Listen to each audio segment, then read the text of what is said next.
Master, welcome back again to our channel. Panibagong araw, panibagong kabanata na naman ang pagsumasamayin natin ngayong araw na ito. At kung bago ka sa ating channel, pag-click ang subscribe button and hit the notification bell para updated kayo sa ating mga susunod na videos.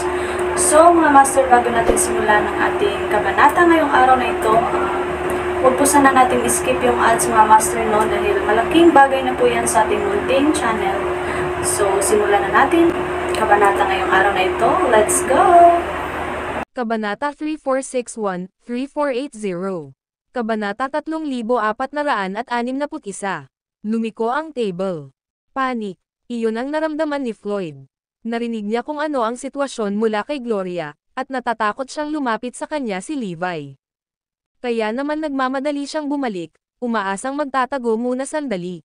Gayunpaman, sa kanyang pagtataka, hindi man lang siya nagkaroon ng pagkakataong alalahanin ang kanyang sarili bago nakatagpo ang kanyang amo. Tiyak na wala sa kanyang panig ang swerte. Natagpuan ni Floyd ang kanyang sarili na pinagpapawisan dahil sa pagkabalisa na kanyang naramdaman. Iyon na ang pinakanakapangingilabot na sandali na naranasan niya. Lalo na nang tumingin siya sa mga mata ni Levi. Para bang nakakakita si Levi sa kanya. Sa pagkakataong iyon, pakiramdam niya ay hubad na ang lahat ng sikreto niya sa harap ni Levi. Nang ibuka ni Levi ang kanyang mga labi para magsabi ng kung ano, naputol si Floyd habang hinihingal. "Oh, Master, hinahanap talaga kita." Napagpasyahan ni Floyd na i-table at kontrolin ang sitwasyon.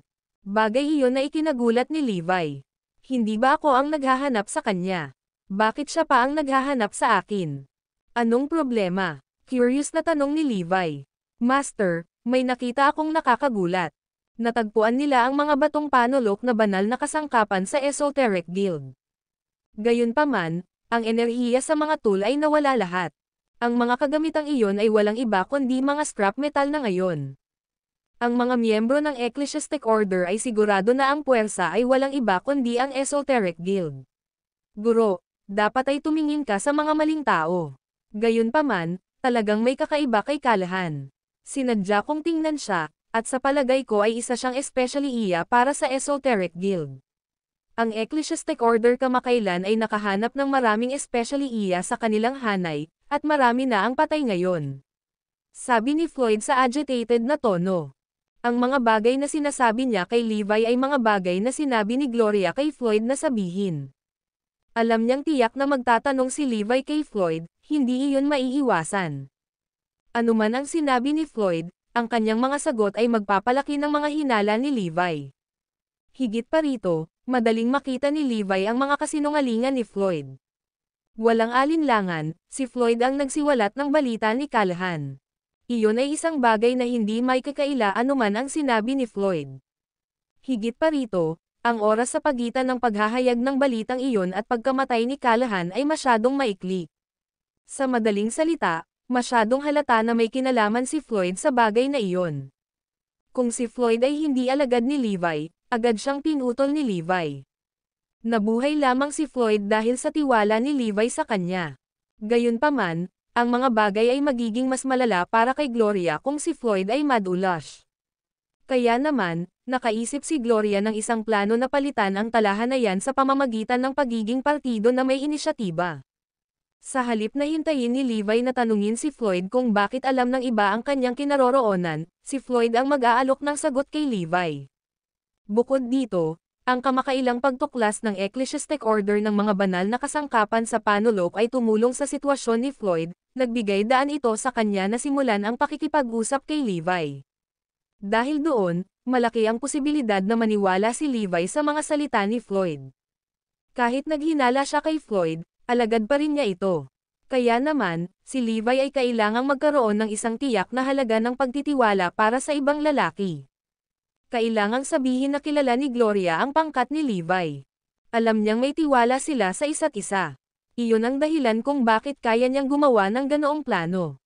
Gayunpaman, ang oras ay wala sa kanyang panig, at hindi na ipaliwanag ni Gloria kay Floyd kung bakit pinatay si Callahan. Naghinala si Floyd tungkol doon, ngunit ang pangangailangan ng madali ang sitwasyon ay naging prioridad niya na pakalmayan muna si Levi. Lumitaw ang pagtataka sa mukha ni Levi nang marinig niya ang sinabi ni Floyd. Nagpunta ka upang tingnan ang Callahan. Tumango si Floyd. Oo, Master, sabi mo malansa ang lalaki kaya napatingin ako sa kanya agad, tama ka. Siya talaga ang especially iyan ng Esoteric Guild, masama talaga siya. Hindi ako makapaniwala na sinubukan niyang tawagin ang sarili niyang kaibigan sa simula pa lang. Tila kumpiyansa si Floyd sa kanyang mga sinabi. Parang hindi siya nagdadrama. Bukod dito, ang mga saksi at ebidensya na nakita niya ay tila lohikal. Sa tingin lang niya ay si Callahan ang especially iyan ng Esoteric Guild. Kumunot ang noo ni Levi, naramdaman niyang may mali sa kung saan. Parang pinaghandaan ako ni Floyd nitong talumpati. Parang sinadya nitong ipaliwanag kung bakit nalaman ng iba na binabantayan ko si Callahan. Masyadong coincidental ang lahat. Ang kanyang paliwanag at ang ebidensya na kanyang natagpuan ay ang lahat ay sinadya upang ipaliwanag iyon. Kaya naman may naramdaman si Levi sa pagsasalita ni Floyd. Ang video na ito ay edited by Urban Storytelling. Kabanata 3462. Mga link kay Gloria. Kung may mali, isa lang ang posibilidad, nagsisinungaling si Floyd. Sa madaling salita, siya ang nag-leak ng lahat. At least, alam niya ang sitwasyon at nakipagsabuatan siya sa kabilang puwersa. Napakalaking posibilidad iyon. Gayunpaman, imposibleng paniwalaan iyon ni Levi dahil nagtiwala siya kay Floyd ng walang kondisyon. Kahit napakiramdam niya ay may mali, hindi siya maghay-hinala ng anuman sa lalaki. Si Floyd ang kanyang pinakapinagkakatiwalaang disipulo, kaya wala siyang dahilan para pagdudahan siya. Dahil doon, tahimik siyang pumayag. Walang alinlangan, ang balitang ini-stalk ko si Callahan ay nilik ni Floyd. Gayunpaman, ang pagtagas ay nangyari lamang noong iniimbestigahan niya si Callahan. Kung gayon, hindi iyon magiging problema. Ayos lang basta't hindi ang pangatlong hindi kilalang puwersa na direktang nakatuklas sa aking mga landas. Ipapaalala ko na lang sa kanya na mag-ingat sa susunod. Floyd, huwag kang maging reckless sa pag-iimbestiga ng kahit ano sa hinaharap. Sundin ang aking mga utos at huwag ibunyag ang alinman sa aking mga gawain o kinaroroonan. Naiintindihan mo ba ako? Bilin ni Levi. Bilang tugon, tumango si Floyd.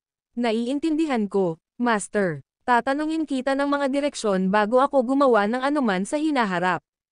Pagkatapos, nagtanong siya, oo, bakit mo ako pinatawag, guro? Well, wala nang problema. Patay na si Callahan, at alam mo iyon, kaya hindi na ito imported. Nasabi na niya sa akin lahat ng gusto kong itanong, ano pa nga ba ang masasabi ko? Okay, kung ganoon. Paumanhin, guro, sabay alis ni Floyd. Sa kabila ng pag-alis ng mga hinala ni Levi, natakot siya kanina at pinipilit lamang ang sarili na magpanggap na mahinahon. Noon, malapit na siyang masira. Habang nakatitig si Levi sa umaatres na likod ni Floyd, iniisip niya kung dapat ba siyang magpadala ng bubuntot sa kanya at tingnan kung nagsisinungaling siya o nakikipagsabuatan sa kaaway.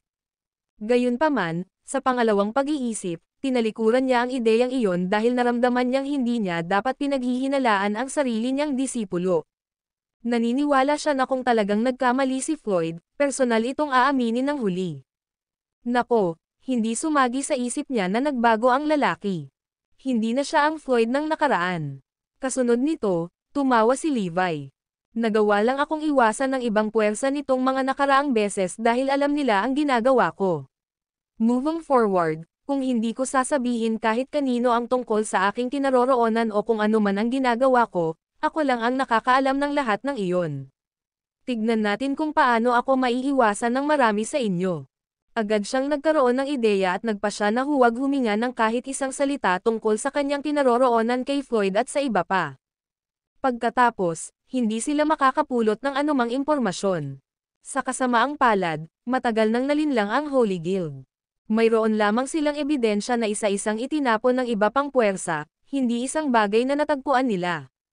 Sa makatuwid, nadama ni Levi na kailangan niyang bisitahin ang Esoteric Guild at ipaliwanag sa kanila ang sitwasyon. Sa oras na iyon, ang iba pang puwersa ay hindi magagawang gawin ang kanilang mga hakbang, nipong sila sa usbong. Natural, ipapakita nila ang kanilang tunay na kulay. Matapos matiyak ni Floyd na naiwan niya si Levi, agad siyang bumagsak sa lupa.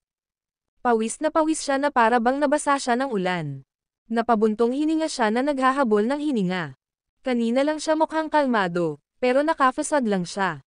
Kung matagal pa, siguradong gumuho na siya. Total nagsisinungaling siya kanina. Hindi niya kailanman inimbestigahan si Callahan, ni hindi niya alam na ang huli ay isang especially iya mula sa Esoteric Guild. Lahat iyon ay isang script na itinuro sa kanya ni Gloria. Upang maprotektahan siya, nagsinungaling siya sa mukha ng kanyang amo. Pangatlong beses na akong nagsinungaling, oo. Kahit papaano, natutuwa ako na naniwala si Master sa huli. Kung hindi, ito ay magiging mahirap. Katotohanan, umaasa siya na makakasundo ni Gloria si Levi at ang iba pa nang hindi nag-aaway bago pa man sila magkakilala. Gayunpaman, ang problema noon ay ang katotohanang nagmamadaling umalis si Gloria pagkatapos niyang sabihin sa kanya na binabantayan ng kanyang amo si Callahan. Pagkatapos noon, namatay si Callahan. Ang balitang iyon ay maaari lamang niyang i-leak. Walang ibang makakagawa nito. Nilinaw nito na ang pagkamatay ni Callahan ay walang alinlangan na nauugnay kay Gloria. Kanina ay abala siya sa pakikitungo kay Levi kaya hindi na niya ito pinag-isipan pa. Gayunpaman, iba ang mga bagay sa sandaling iyon. Ang video na ito ay edited by Urban Storytelling. Kabanata 3463. Inihahayag ang kanyang pagkakakilanlan. Nagsimulang maghinala si Floyd kay Gloria. Siguradong si Gloria ang naglabas ng balitang iyon. Binabantayan ni Master si Callahan, kaya namatay ang huli. Masyadong nagkataon. Sa sandaling iyon, hindi niya lubos masabi kung nakikipagsabuatan ba si Gloria kay Callahan o hindi sinasadyang naglabas ito ng balita. Nahulog siya sa isang dilema. Bagamat nagtiwala siya sa kanya ng walang katapusan at nanumpa na hindi na siya muling pagdudahan, ang mga katotohanan ay nasa harapan niya. Dahil dito, wala siyang ibang pagpipilian. Gaano man niya kagusto sa kanya, ang katotohanan ay naroon sa bukas. Kaya natural lang na maghinala siya. Kung hindi makapagbigay sa kanya ng makatwirang paliwanag si Gloria, tiyak na maghay-hinala ito. Gayunpaman, si Gloria ay isang napakatalino na babae, kaya natural niyang inasahan ang mga iniisip ni Floyd. Kaya naman, tiyak na mayroon siyang kasunod na plano. Hindi nagtagal, nakipag-ugnayan si Gloria kay Floyd. Grabe naman Floyd, may nangyari sa side ko. Nang marinig iyon ni Floyd, nagbago ang ekspresyon ng mukha niya. Ha? Anong meron, Gloria? Anong nangyari? Floyd ay lubos na galit na galit. Hindi mo ba sinabi sa akin na binabantayan ng amo mo si Callahan? Espesyal akong lumapit upang tingnan ang sitwasyon at sinabi sa aking Panginoon, si Linda. Kasunod nito, namatay si Callahan. Lahat ng ito ay kagagawan ng aking Panginoon, Linda. Nalaman ko na kasabwat siya, at pareho silang mga especially iya ng Esoteric Guild. Sa ngayon, alam niya na natuklasan ko ang kanyang pagkatao at gusto niya akong patayin. Nasugatan ako, kaya halika at iligtas mo ako dali. Sa sandaling marinig iyon ni Floyd, nakalimutan niya ang lahat ng kanyang mga hinala. Isang isip lang ang nananatili sa kanyang isipan, kailangan niyang iligtas si Gloria. Dapat ko bang ipaalam kay Master ang tungkol dito? Ungol ni Floyd. Natatakot siya na baka hindi siya ang kapareha nila kung mag-isa siyang pumunta. Ngunit kung sasabihin ko sa kanya ang tungkol dito, tiyak na malalantad si Gloria. Iyon ay magiging isang malaking problema. Matapos mag-isip-isip, nagpa siyang mag-isa. Dahil nagsanay siya sa mga diskarte ni Forlivia nitong mga nakaraang araw, ang kanyang mga kakayahan ay tumaas sa bilis ng kidlat. Kaya naman, nagkaroon siya ng kaunting kumpiyansa. Nang makuha ang lokasyon, agad siyang umalis. Sa isang lugar na may kalayuan mula sa West Pavilion, si Linda at 7 o 8 sa kanyang mga alagad ay lahat ay nakatitig kay Gloria sa tapat nila. Ibinunyag pala ni Gloria ang kanyang pagkakakilanlan sa kanyang amo, si Linda, para bigyan si Floyd ng makatuwirang paliwanag tungkol sa bagay na iyon. Gloria, totoo, hindi ko inaasahan na ikaw iyon. Inalagaan kita ng maraming taon, pero pinagtaksilan mo ako. Malamig na tanong ni Linda. Ang 7 o 8 iba pang mga alagad ay pinunit din si Gloria, tinanggihan siya sa pagiging walang hiya. Kunin mo muna siya. Utos ni Linda. Sabay-sabay, sinisingil ng 7 o 8 alagad si Gloria. Nako, kung isasaalang-alang ang mga kakayahan ni Gloria noon, kahit na si Solo Cos ng Holy Guild ay hindi niya katapat, lalo na ang ilang matatanda ng West Pavilion. Bang! Bang! Bang! Hindi nagtagal, namatay silang lahat sa ilalim ng paanan ni Gloria. Para sa kanya, sila ay hindi hihigit sa mga langgam na walang anumang lakas sa pakikipaglaban upang pag-usapan. Sa pagkakataong iyon, si Linda ay nagsuot ng hindi makapaniwalang ekspresyon. Kailan ka nagkaroon ng ganoong kakayahan? Ngumiti si Gloria sa kanya, gumuhit, inubos ko lang ang lakas ng top 10, ang 3 Sages of North Pavilion, at ang 4 na batong panulok na mga kagamitang banal. Ikaw pala, ikaw ang nag-frame ng Esoteric Guild. Noon, naunawaan na ni Linda ang lahat. Ang mga taong iyon ba ay kusang loob na mamatay para sa iyo? Anong Vixen? Ito ay ang lahat ng iyong ginawa. Gaano kawalan Gia? Ikaw ang tunay na taksil ng Ecclesiastic Order. Batid ni Linda na ang alagad niyang iyon ay may paraan ng pang-aakit sa mga lalaki. Maging ang sariling asawa ay muntik ng mabiktima ng pang-aakit ni Gloria. Ibinalik ang kanyang isipan sa lahat ng ito, naging makabuluhan ang lahat noon. Wala man lang especially iya. Sa halip, namatay silang lahat para kay Gloria. Gayunpaman, hindi niya lubos na naunawaan kung bakit sinisimulan ng babae ang pagpahid ng dugo ng ilang patay na tao sa kanyang katawan. Ang video na ito ay edited by Urban Storytelling. Kabanata 3464. Dumating si Floyd. Ano ka ba? Hindi makapaniwalang sambit ni Linda. Anong ginagawa ni Gloria? Hindi siya pinansin ni Gloria at ipinagpatuloy ang pagpapahid ng sariwang dugo sa kanyang sarili upang magkunwaring nasaktan siya ng husto. Anong pakulo ang hinihila mo rito, Gloria? Medyo nakaramdam ng takot si Linda. Pagkatapos ng lahat, si Gloria ay naging masyadong makapangyarihan sa sandaling iyon. Walang lakas ng loob si Linda na labanan siya. Tinitigan niya si Gloria habang nangingibabaw sa kanyang isipan ang kagustuhang makatakas. Ang kanyang plano ay tumakas at pagkatapos ay sabihin sa Ecclesiastic Order at maging kay Levi ang lahat tungkol kay Gloria. Parehong sinasabi ng kanyang isip at katawan na tumakbo siya, ngunit nang sinubukan niyang tumakbo, nalaman niyang hindi siya makapag-ipon ng lakas para gawin iyon. Parang nakagapos ang magkabilang paa niya sa lupa. Kung gusto niyang umalis, kailangan niyang punatin ang lupa. Pakiramdam niya ay may daan-daang libong bundok na dumidiin sa kanyang mga balikat. Pinaghiwa-hiwalay siya nito habang ganap siyang nakatayo. Gustong gumapang palabas ng kanyang boses sa kanyang bibig, ngunit maaari lamang itong mamilipot sa kanyang lalamunan. Pakiramdam niya ay kontrolado ni Gloria ang buong pagkatao niya. Dumagundong. Sa sumunod na sandali, isang malakas na puwersa ng pagsuso ang itinuro sa kanyang direksyon, na hinayla siya kay Gloria. Natarante si Linda nang makitang palapit ng palapit sa kanya si Gloria. Gusto niyang pigilan ang kanyang mga galaw, ngunit hindi niya magawa. Maya-maya, dumating na sa harapan niya si Gloria. Bang! Kaunting lakas lang ang pinakawalan ni Gloria para may suka si Linda ng dugo.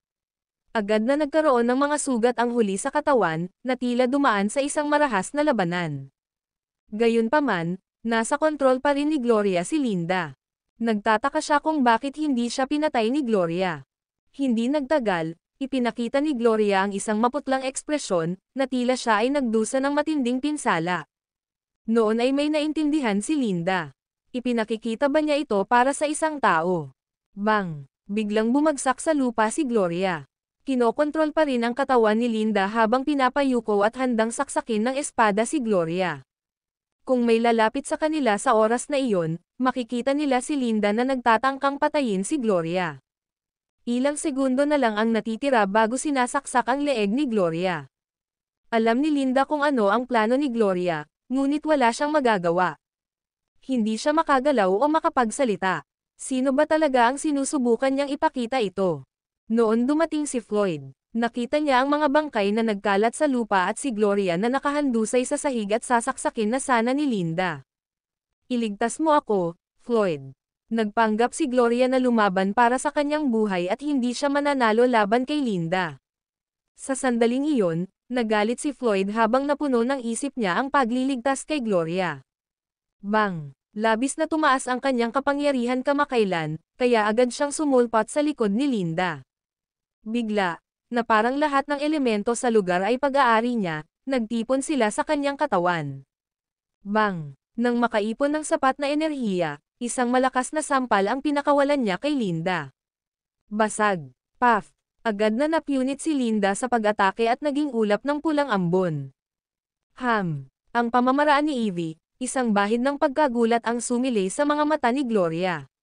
Akala ko ba hindi niya sasanayin ang teknik ni Forlivie? Bakit niya ito ginagamit ngayon? Hindi sa banggitin ito ay mas malakas kaysa sa dati. Gloria, nag-aalalang tinitigan siya ni Floyd. Puno ng dugo ang kanyang katawan, gutay-gutay ang kanyang damit, at mapatla ang kanyang mukha. Halatang nasaktan siya sa mga mata nito. Natutuwa siya na nakarating siya sa oras. Kung ako ay isang pangalawang huli, ang mga bagay ay magiging mas problema. Sa kabutihang palad, mas lumakas ako nitong mga nakaraang araw. Kung hindi ko magagawang patayin si Linda. Tinitigan siya ni Gloria ng may pasasalamat. Patay na ako kung wala ang tulong mo, Floyd. Huwag kang mag-alala, Gloria. Gagawin ko ang lahat para protektahan ka habang buhay. Saad niya. Ang video na ito ay edited by Urban Storytelling. Kabanata 3465. Kawalang kasalanan. Mula nang malaman ni Floyd ang pamamaraan ni Forlivia, ang kanyang kapangyarihan ay tumaas ng husto, lalo na kapag siya ay mabilis sa pag-uptake. Lalo siyang naging confident. Ayos ka lang ba? It must have hurt. Ang puso niya ay nalungkot nang makita niya si Gloria na puno ng dugo. Kung mas maaga akong dumating, hindi ka sana nasaktan ng ganito. Kasalanan ko ito. Dumating ka sa tamang oras, Floyd. Kung dumating ka ng mas maaga, hindi natin magagawang patayin ang aking amo ng magkasama. The moment she tried to kill me, she exposed her back to you, paliwanag ni Gloria. Hindi niya naisip iyon, so dumating talaga ako sa tamang oras. Haha. Nagsimula siyang tumawa dahil hindi niya alam na ang perpektong pagkakataon ay si Gloria pala ang nagayos. Ang plano niya ay ipapatay si Floyd kay Linda, para maalis niya ang anumang mga hinala sa kanya. Ihahatid na kita para magpagamot. Nag-aalala si Floyd sa kanyang mga pinsala. Umiling siya. Hindi na kailangan. Kapag nalaman ng amo mo na dinadala mo ako para magpagamot, masama iyon. Sa totoo lang, nalulungkot talaga ako ngayon, Floyd. Hindi ako makapaniwalang sinubukan akong patayin ng aking Panginoon, na nagpalaki sa akin mula pa noong bata ako. Ito ay walang kahulugan sa akin. Hindi talaga ako makapaniwala na siya ang utak at sinubukan akong patayin. Sobrang sama ng pakiramdam ko ngayon. Mas masahol pa sa kamatayan ang pakiramdam. Nagpanggap na heartbroken si Gloria. Napaawang ang labi ni Floyd. Sino ang mag-aasam na ang iyong master ay isa sa mga mastermind? Ang pagkamatay ni Linda ay naalis ang lahat ng kanyang hinala kay Gloria. Una, si Linda ang amo ni Gloria.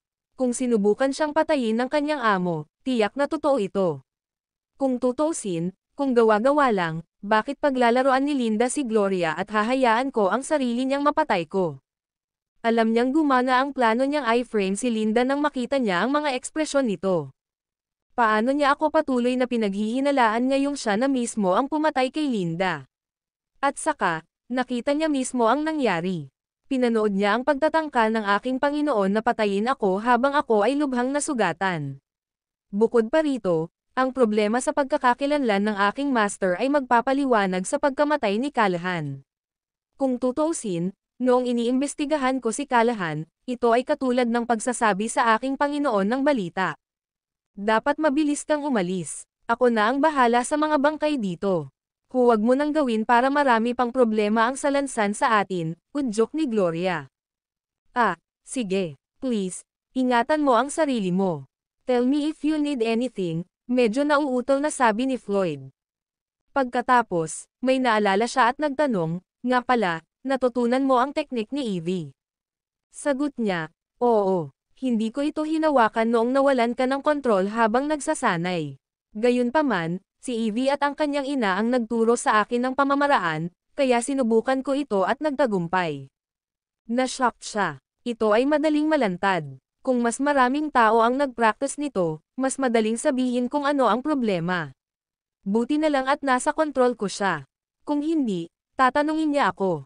Hindi makapaniwalang tanong niya, hindi ba kayo nawalan ng kontrol sa pagsasanay? Paano ito? Oo, ayos lang kami sa pagsasanay nito. Sa tingin ko ito ay may kinalaman sa mga konstitusyon ng katawan. Naisip ni Evie ang pamamaraan bago ang espiritual na muling pagkabuhay ng enerhiya, kaya mas angkop para sa mga ordinaryong tao mula sa labas ng mundo na magsanay. Para sa iyo, palagi kang nananatili sa isang kapaligiran na may siksik na espiritual na enerhiya. Iyon marahil ang dahilan kung bakit mayroon kang isyu sa pag-aaral nito, paliwanag ni Floyd habang nililinaw niya ang kanyang mga hinala. Ganyan dapat. Sa tingin ko, dapat tayong maghanap ng isang tao mula sa ecclesiastic order upang subukan ito para hindi mo isipin na nagsisinungaling ako. Kailangan ko pang patunayan na inosente ako. Pansamantalang mungkahi ni Gloria. Umiling si Floyd. Hindi na kailangan. Hindi kita pinaghihinalaan dahil alam kong hindi ka nagsisinungaling. Ang video na ito ay edited by Urban Storytelling. Kabanata 3466. Kasing lakas ni Levi. At saka, kakaibang teknik ito na ginawa ni Evie sa sarili niya. Paano natin ito maituturo sa iba? Hindi ba hahayaan lang niya na maabot nila ang level natin? Sambit ni Floyd. Ngumiti si Gloria. Mabuti naman. Natutuwa akong pinagkakatiwalaan mo ako. Sa totoo lang, walang pakialam si Floyd sa bagay na iyon. Mas naging relaxed siya matapos makitang huminahon na ito. Dapat bumalik ka. Para sa akin, malapit nang lumabas ang katotohanan. Kapag naayos na ang lahat, pupuntahan ko ang iyong Panginoon at hahayaan siyang mag-host ng ating kasal. Ang suhestyon nito ay labis na ikinatuwa niya na halos mapatalon siya sa tuwa. Iyon talaga ang gusto niya, ang pakasalan siya. Excited na ako ngayon. Bagaman, kailangan kong siguraduhin na ligtas muna siya at hindi malalantad ng maaga sa schedule. Sa sandaling umalis siya, ibinaba ni Gloria ang pagkilos. Pagkatapos, lumikha siya ng isang ilusyon na tila ang mga tao mula sa Esoteric Guild ay ang mga pumatay kay Linda at sa iba pa.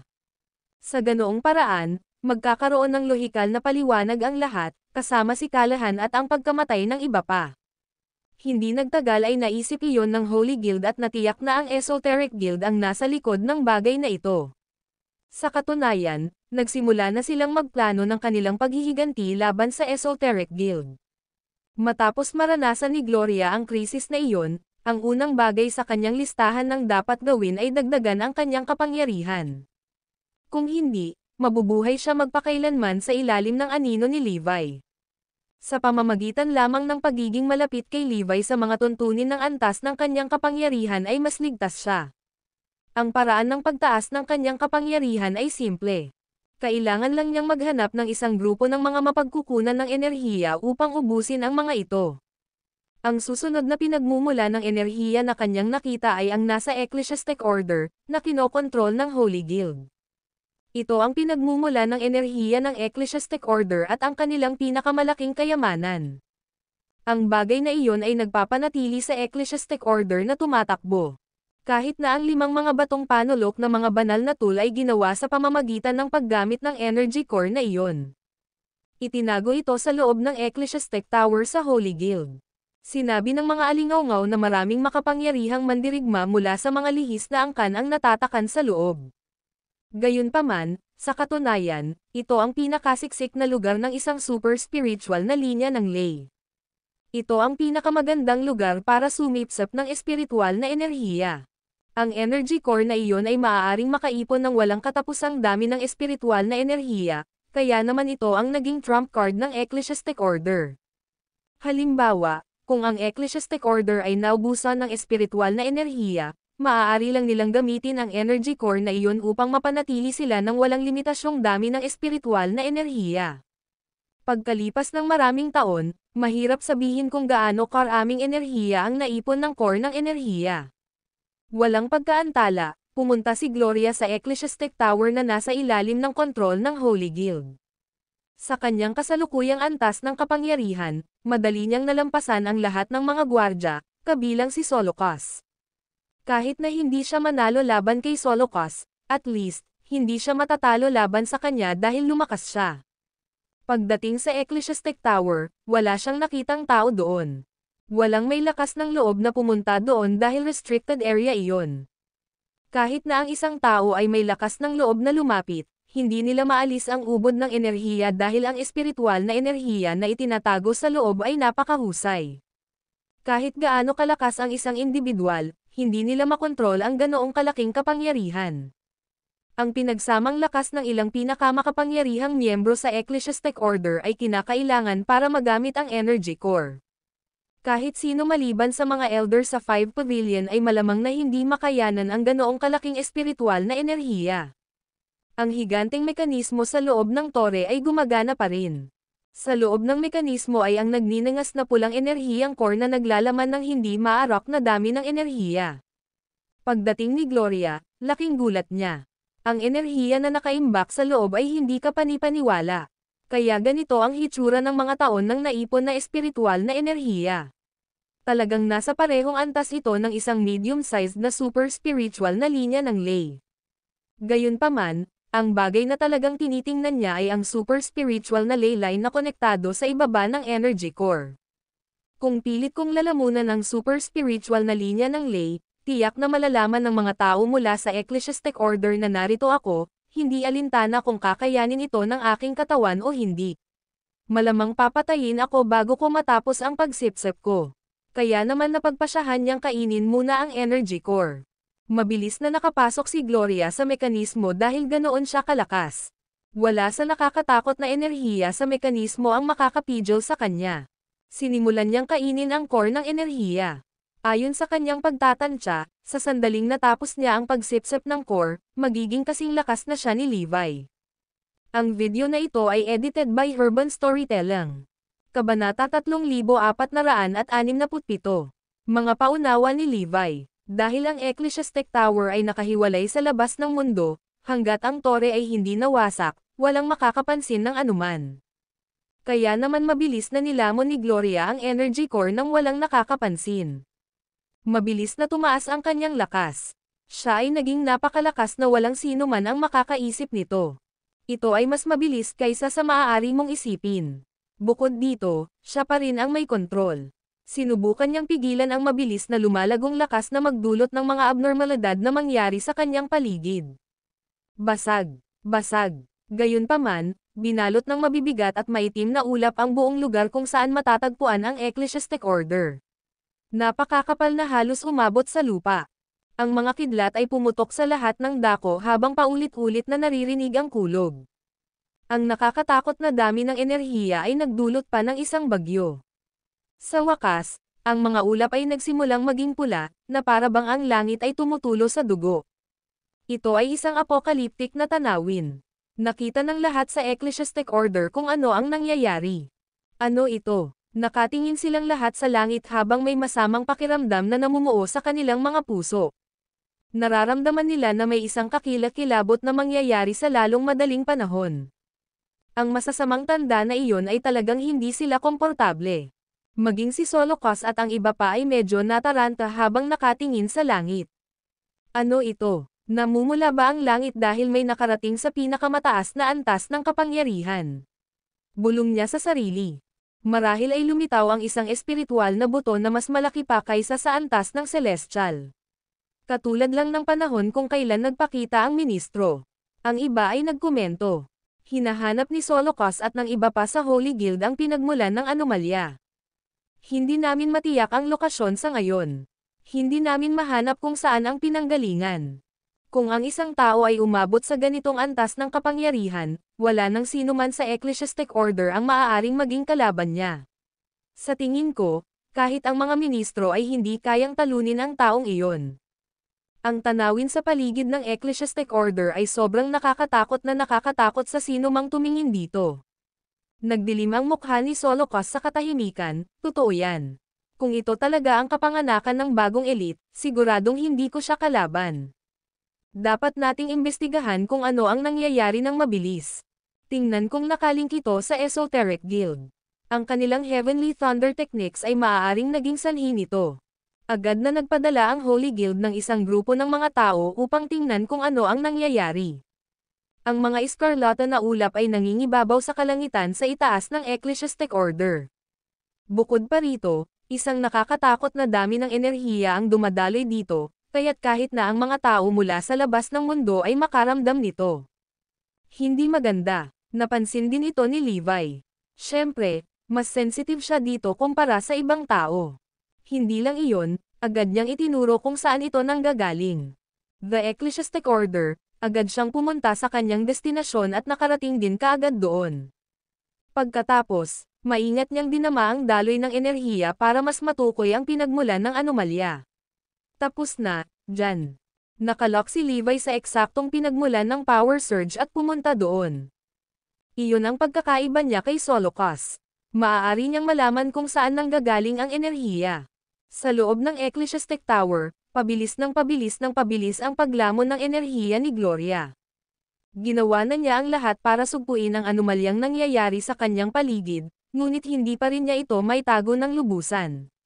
Malalaman talaga ako ngayon, lalo na ni Levi. Walang paraan na hindi niya mapapansin. Kailangan kong ubusin ang buong energy core bago siya dumating. Pagkatapos niyang ubusin pa ang core, napagtanto niyang malapit na siya sa kanyang limitasyon. Naisip niya na ang kanyang pamamaraan sa paglamon ay walang limitasyon, lalo na nang taglay niya ang espiritual na buto na lumalamon, na nagpatibay sa kanyang paniniwala. Gayunpaman, napagtanto niya na hindi na siya makakasipsip ng anumang enerhiya nang kainin niya ang 3 kapat ng espiritual na enerhiya sa core ng enerhiya. Ito ay dahil hindi siya ganap na tugma sa lumalamon na espiritual na buto. Tanging ang orihinal na lumalamon ng espiritual na buto ni Forlivia ang makakalamon ng walang limitasyong dami ng enerhiya. Ang lumalamon na espiritual na buto na ginawa ng Bone Grandmaster ay medyo malapit, ngunit hindi ito katulad ng kay Forlivia. Mayroon pa itong limitasyon sa kung gaano karaming enerhiya ang maaari nitong kainin. Kung sumobra si Gloria sa pagsipsip ng enerhiya, mga kakilakilabot na bagay ang mangyayari. Gayunpaman, ayos lang iyon para sa kanya. Ang video na ito ay edited by Urban Storytelling. Kabanata 3468, kabilang sa mga taong iyon. Matapos masipsip ni Gloria ang 4/5 ng energy core, huminto siya. Kung magpapatuloy pa siya, ang bilis ng kanyang paglamon ay bumagal. Sa katunayan, naabot na niya ang kanyang limitasyon. Sa sandaling iyon, pakiramdam niya ay isinilang siyang muli sa isang pag-iral na higit sa isang tao. Para siyang naging Diyos na may kakayahang manipulahin ang langit at lupa. Sa kanyang kasalukuyang kapangyarihan, tiyak na nagawa niya iyon. Ang kanyang kapangyarihan ay tumaas ng ilang antas na mas mataas kaysa sa kung ano ang mayroon siya noon. Noong nakaraan, mas malakas lang siya kaysa kay Solocus. Gayunpaman, pagkatapos lumunin ang 4/5 bahagi ng energy core, siya ay naging napakalakas na kaya niyang pigain ang isang tulad niya sa isang daliri lamang. Walang paraan na makakalaban niya ito. Noon, walang lakas ng loob si Gloria na asarin ang lahat sa Ecclesiastic Order dahil hindi niya kayang labanan ang pinagsama-samang lakas ng bawat miyembro doon. Wala siyang kapangyarihan ni Levi. Sa sandaling iyon, sa wakas ay alam na niya ang nararamdaman ni Levi. Maaari niyang ganap na baliwalain ang Ecclesiastic Order, kahit na maglunsad sila ng todo-todo na pag-atake sa kanya. Kung gagawin nila, tiyak na mapapatay niya ang bawat miyembro ng Ecclesiastic Order. Siyempre, hindi iyon ang kanyang pangunahing prioridad. Ang gusto lang niyang malaman ay kung gaano siya kalakas kumpara kay Levi. Sa kasalukuyan, hindi niya naramdaman na mas mahina siya kaysa sa kanya, ngunit hindi siya lubos na sigurado. Sa karamihan, siya ay 70% nakatitiyak na makakasama niya si Levi.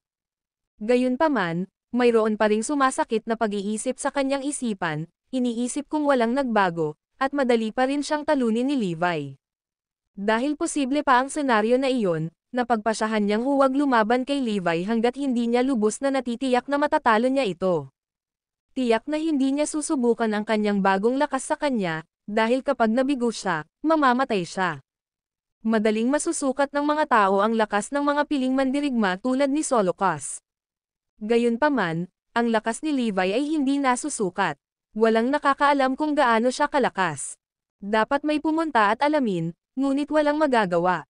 Maliban kung, si Gloria mismo ang gumawa nito, ngunit wala siyang lakas ng loob na gawin iyon. Hanggang sa maubos niya ang isang buong super spiritual na linya ng ley, hindi siya maglalakas loob na hamanin siya. Para sa kanya, kapag mayroon na siyang ganap na walang kapantay na lakas ay titigil siya sa pagkatakot kay Levi. Kung tungkol sa mga miyembro ng Ecclesiastic Order, hindi niya sila papatayin, dahil gusto niyang lumunin ang kanilang lakas upang madagdagan ang kanyang lakas. Nang matapos siya sa kanyang pagsipsip ng enerhiya ay agad siyang umalis. Pagdating niya sa labas, nagpanggap pa rin siyang walang tao sa West Pavilion, kahit na mayroon siyang sapat na kapangyarihan para sirain ang buong Ecclesiastic Order. Si Linda at ang pagkamatay ng iba ay hindi nakitang konektado sa kanya.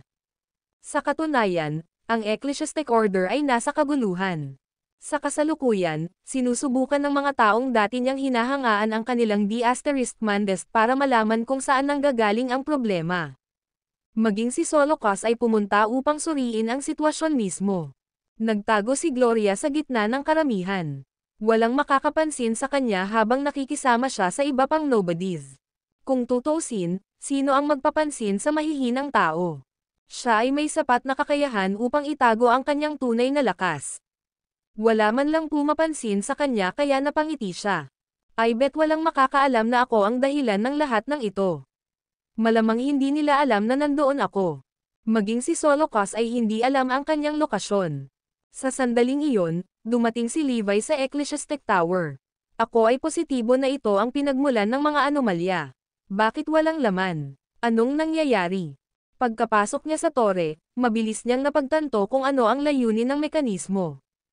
Ito ay ginamit upang mag-imbak ng espiritual na enerhiya dahil ito ay konektado sa isang super spiritual na linya ng ley sa ibaba. Masasabi niyang may naubos ng maraming enerhiya mula sa kaibuturan, ngunit wala ng iba. Sa paglabas ng tore, naramdaman niyang hindi pa nakakalayo ang salarin. Baka malapit lang sila. Direkta niyang ipinakita ang kanyang sarili sa gitna ng karamihan, na nagpagulo sa Ecclesiastic Order. Walang nakakita sa kanyang pagdating. Nandito sila sa isang lugar. Ang instinct ni Levi ay nagsasabi sa kanya na habang siya ay tumingin sa paligid. Ang video na ito ay edited by Urban Storytelling. Kabanata 3469. Nakita si Gloria. Ang biglaang pagpapakita ni Levi ay nagpagulong-gulong sa lahat sa Ecclesiastic Order. Walang inaasahan na bigla siyang susulpat. Dahil hindi nila alam kung bakit siya nandoon, nagpanik sila. Kung naroon si Levi para lipulin sila, tiyak na mapapahamak sila, dahil hindi pa nila naihanda ang kanilang mga sarili. Ang lahat ay nasa dulo ng kanilang talino. Hindi nagtagal, bumaha sa lugar ang mga elite mula sa lahat ng iba pang paksayon. Maging ang mga matatanda mula sa Holy Guild ay naroon. Lahat sila ay nakatingin sa kanya, naghahanda para sa isang labanan na malapit nang magsimula. Siya ba si Levi? Si Solocos at ang iba ay nakatingin sa kanya mula sa malayo. Hindi ako makapaniwala na ang taong ito ay may mga bola na dumiretso sa aming pangunahing base. Malinaw na mababa ang tingin niya sa aming lahat. Maaaring magalit ang mga miyembro ng Ecclesiastic Order, ngunit wala silang lakas ng loob na huminga ng malakas habang nakatutok ang tingin nila kay Levi. Walang nang ahas na kumilos ng bulag bago nila nalaman kung bakit siya naroon, kasama na ang Holy Guild. Dati, sasabihin nila ang mga bagay tulad ng, hindi ganoon kaitikot si Levi. O, kung pupunta siya rito, tiyak na mamamatay siya sa ating mga kamay. Gayunpaman, nang magpakita nga si Levi sa harap nila, lahat sila ay tumahimik na parang tulala ng mga manika. Ang yabang na dati nilang taglay ay tuluyang nawala. Maging si Solocos ay nanatiling tahimik. Lahat ng matataas na opisyal at matatanda ay bumaling sa kanya para sa mga mungkahi. He uttered in a small voice, hintayin na lang natin kung ano ang ginagawa niya rito.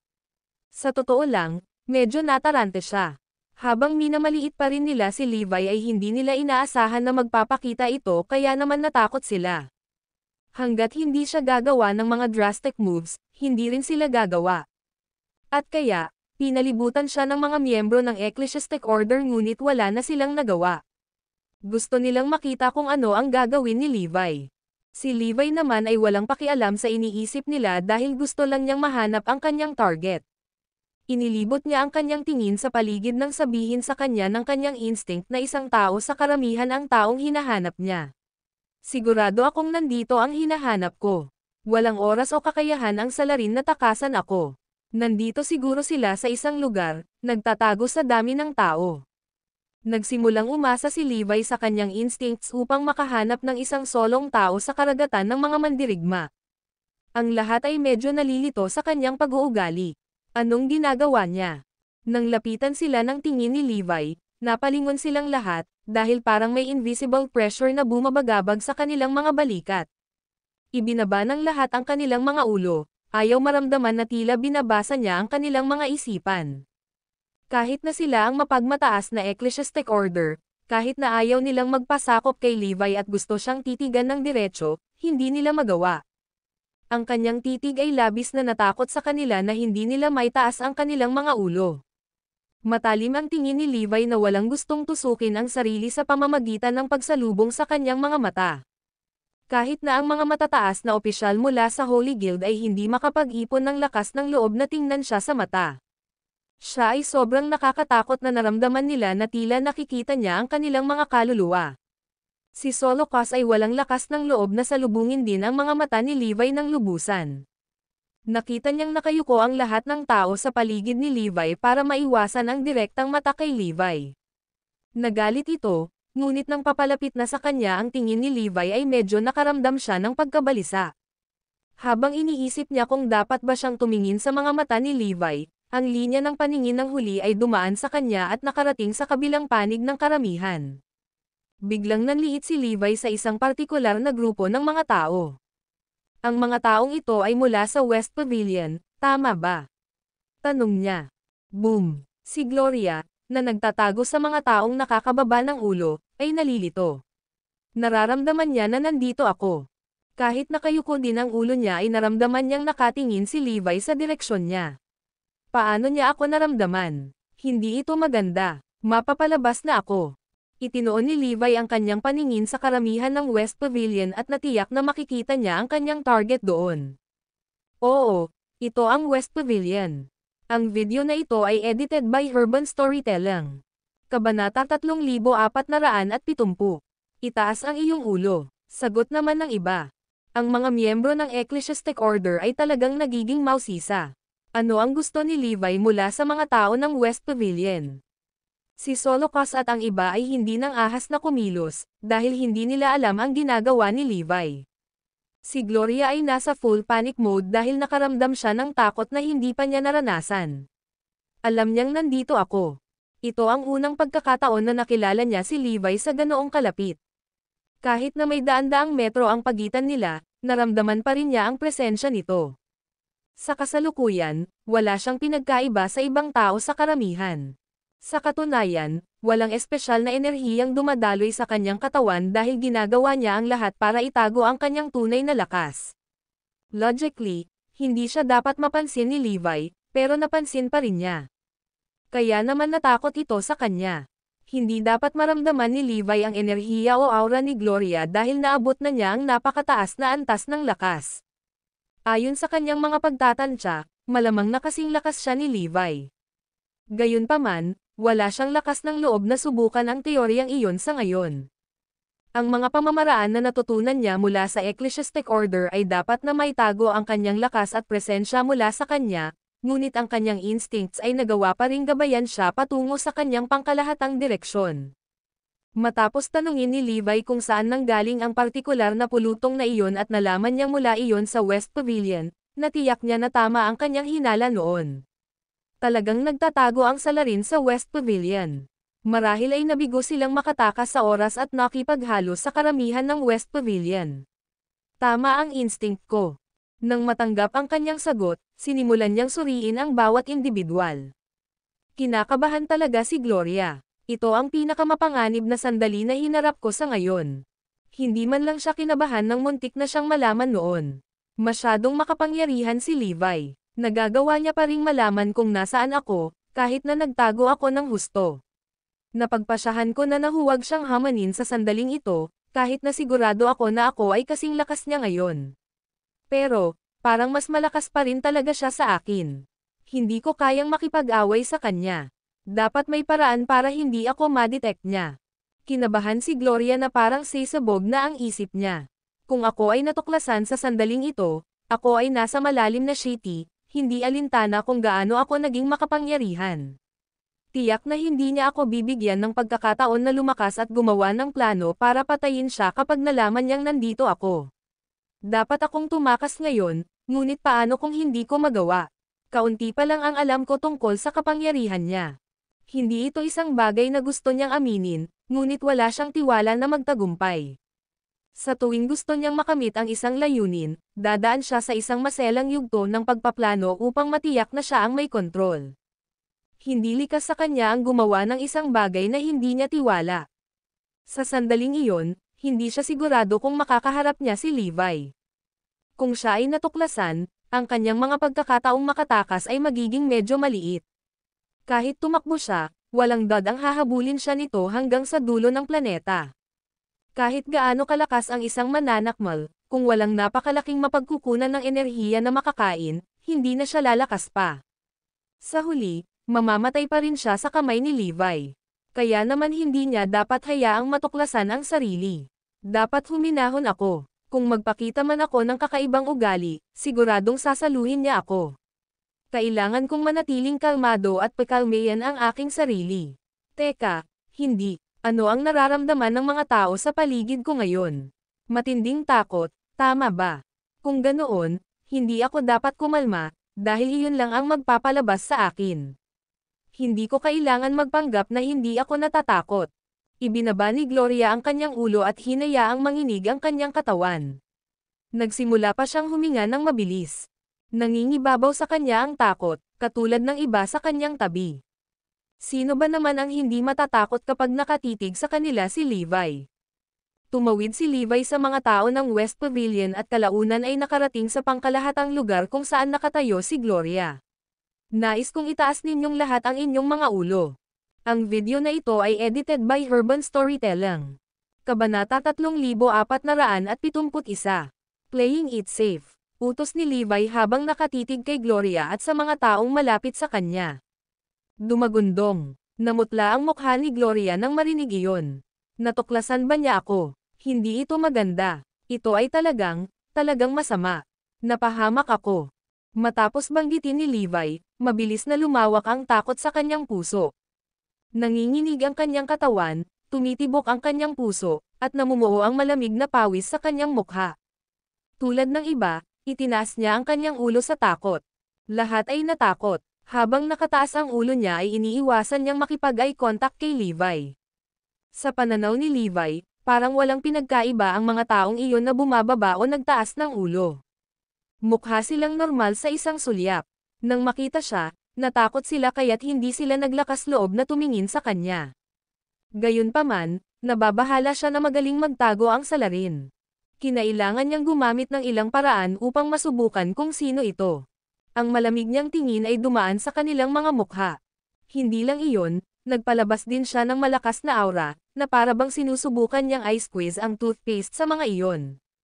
Sa sandaling iyon, naramdaman ng mga taong tinitingnan niya ang matinding pressure na dumarating sa kanila, na para bang sisabog sila sa pulang ambon.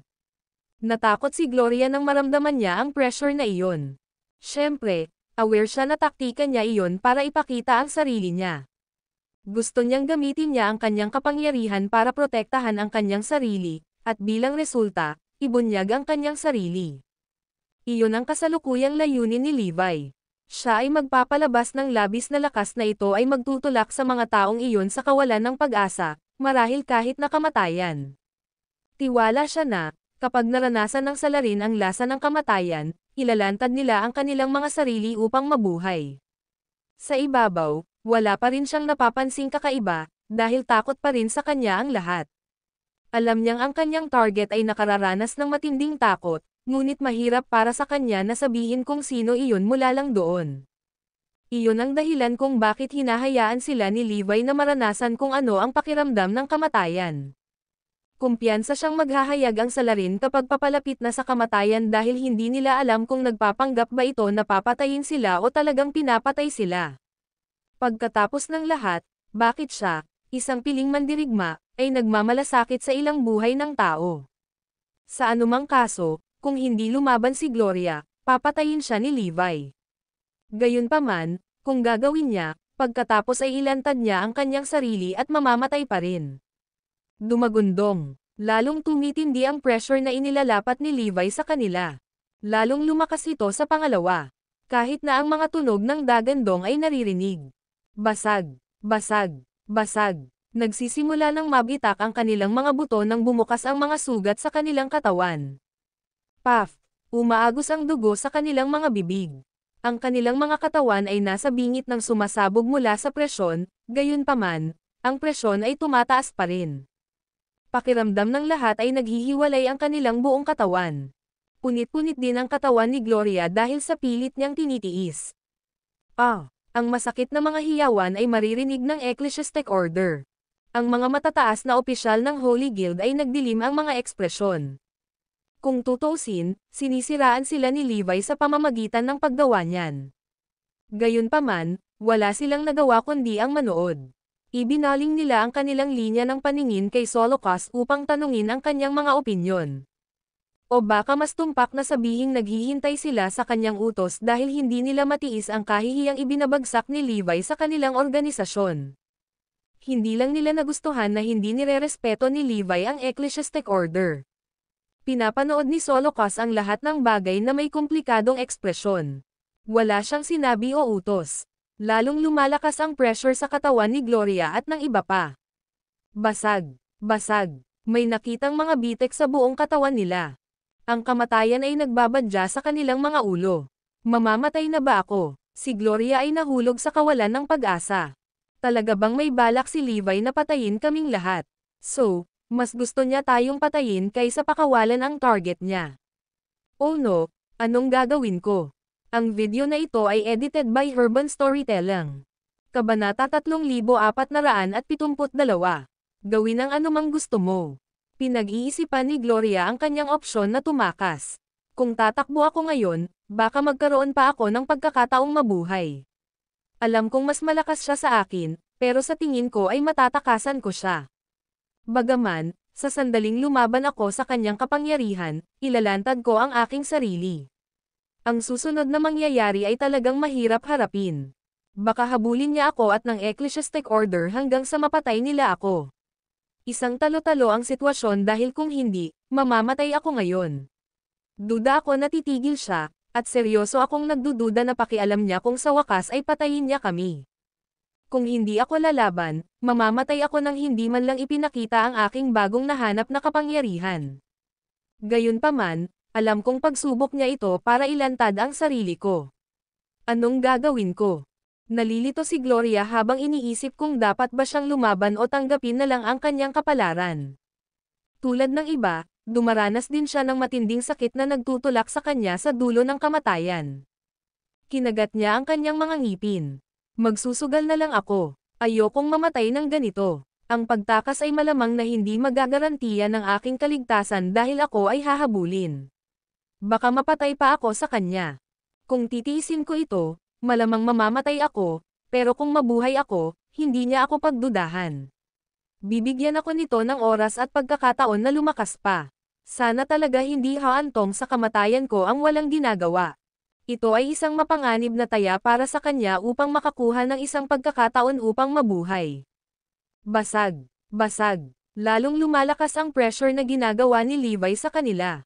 Lalong bamuka ang mga sugat sa kanilang katawan habang sumasabog ang kanilang mga buto. Ang kanilang mga panloob na organo ay dahan-daang nahati. Mukhang hindi sila mabubuhay, ngunit tumanggi pa rin siyang huminto at patuloy na nagdaragdag ng higit pang presyon. Kumakawala sa kanilang mga bibig ang masakit na tili. Lahat sila ay mamamatay. Sa huli, hindi na kinaya ni Gloria at ng iba pa ang sobrang sakit at nahimatay sila. Siya ay kasing hina ng isang ordinaryong tao sa sandaling iyon dahil hindi niya ginagamit ang kanyang kapangyarihan. Kaya naman tuluyan na siyang nawalan ng malay, na para bang patay na siya. Naabot na nila ang dulo ng kanilang kamatayan. Kung lagyan lang sila ni Levi ng kaunting pressure, mamamatay silang lahat. Naabot na nila ang kanilang limitasyon. Nagulat si Levi. Nasa bingit na sila ng kamatayan, gayunpaman, hindi pa rin lumaban ang salarin. Napakatigas ba ng ulo ng taong ito na kusang loob nilang pinapatay ko sila o nagkamali ba ako ng tao? Hindi kaya iyon, di ba? Bakit hindi nila iligtas ang sarili nila?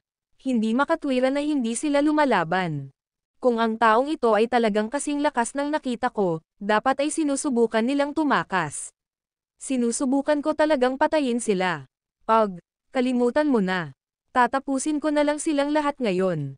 Kahit wala sa kanila ang salarin, I should still play it safe and kill them. Sa huling sandali, nagsalita si Solocas. Hindi mo ba naisip na sukdulan na para sa iyo na patayin ang ating mga tao sa harap natin? Sa palagay mo ba ang Ecclesiastic Order ay isang grupo ng mga doormat? Sa sandaling binigkas niya ang pangungusap na iyon, lahat ng nasa order ay tumitig kay Levi ng may galit. Tumigil ka na agad. Lalong nagalit ang matataas na opisyal. Kung hindi ka tumigil ngayon, sasalakayin ka namin. Sasalakayin daw nila siya, ngunit masyado pa rin silang natatakot na mauna sa pagsingil. Maging si Solocas ay nag-iingat sa kanya, sa kabila ng mga mapangahas na bagay na ginawa niya sa utos. Dahil natatakot sila sa lakas ni Levi, hindi sila pumayag na ilunsad ang kanilang pag-atake sa kanya. Tumigil ka na, Levi. Hindi ito isang lugar para gawin mo ang anumang gusto mo. Nagbabala muli si Solocas. Hindi nagbigay ng kalokohan si Levi tungkol sa Ecclesiastic Order dahil mas gugustuhin niyang patayin ang kanyang mga sospek kaysa sa posibleng hayaang makatakas ang salarin. Paggising pa lang ni Gloria, naramdaman niya ang mas malakas na pressure na paparating.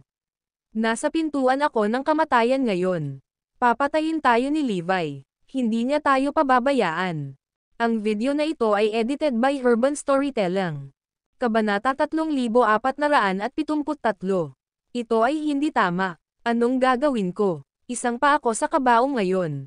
Huli na para lumaban pa ako. Pinalampas ko na ang aking gininto ang pagkakataon para makatakas. Bale ilantad ko ang tunay kong lakas ngayon.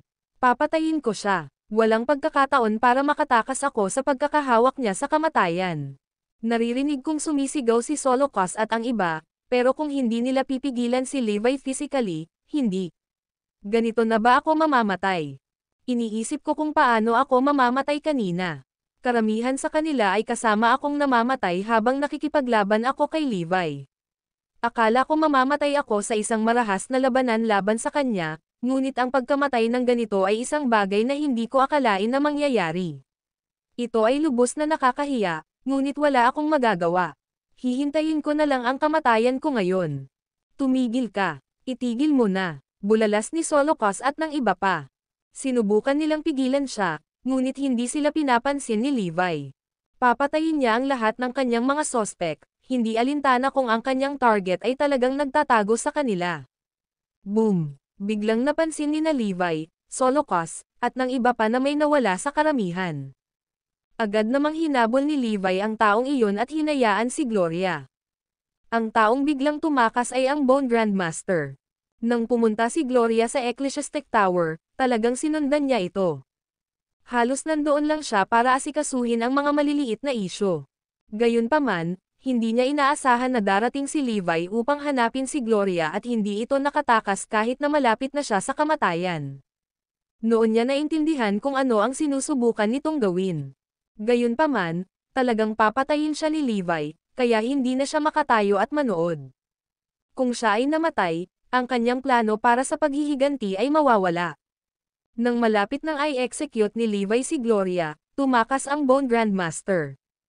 Naakit nito ang atensyon ni Levi at naging dahilan upang mahabol niya ang Bone Grandmaster. Ang Bone Grandmaster ay isang medyo bihasang individual, at alam niya ang layout ng Ecclesiastic Order, kaya mabilis siyang nakatakas. Nabigo si Levi na mahuli siya. Malapit na iyon. Nakatutok si Levi kay Gloria at sa iba pa kanina. Nang sinubukan niyang habulin ang Bone Grandmaster, nabigo siya dahil hindi siya pamilyar sa layout ng Ecclesiastic Order. At kaya bumalik siya sa Ecclesiastic Order. Habang si Gloria at ang iba pa ay halos hindi nakaligtas sa kamatayan at napanatili ang kanilang buhay, kailangan pa rin nila ng may sensinang pangangalagang medikal. Ito ang pinakamalapit sa kanila sa kamatayan. Alam kong kasama mo ang nakatakas, at narito ka pa rin. Hahanapin kita, sigaw ni Levi sa mga tao. Nanginginig sa takot si Gloria. Masyadong nakakatakot si Levi. Muntik na akong patayin ng pressure na pinagmumulan niya kanina. Hindi lang yon, kumbinsido pa rin siya na nandito ako. Kung hindi nakatakas ang Bone Grandmaster na iyon kanina, wala na ako.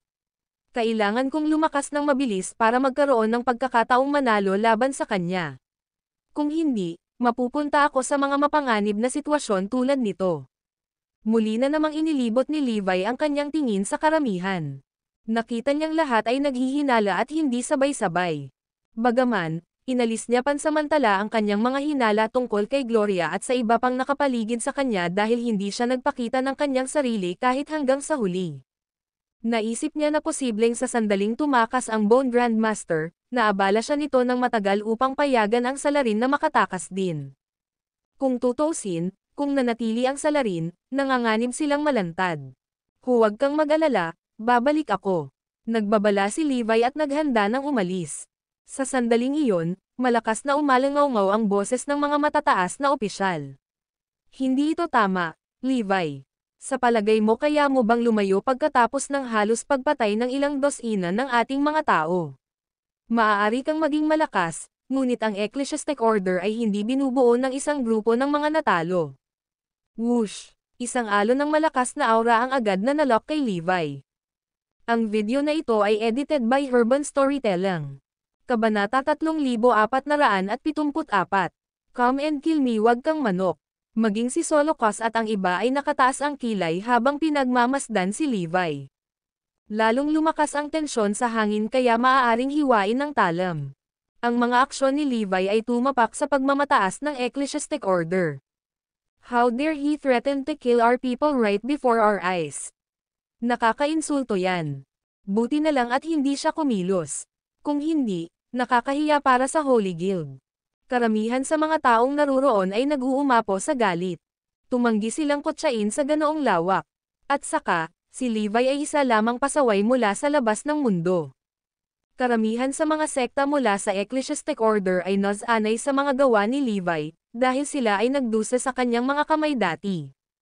Gayunpaman, ito ang unang pagkikita ng Holy Guild kay Levi. Bukod sa 8 paladin mula sa Holy Guild, ang iba ay hindi pa nakilala si Levi dati.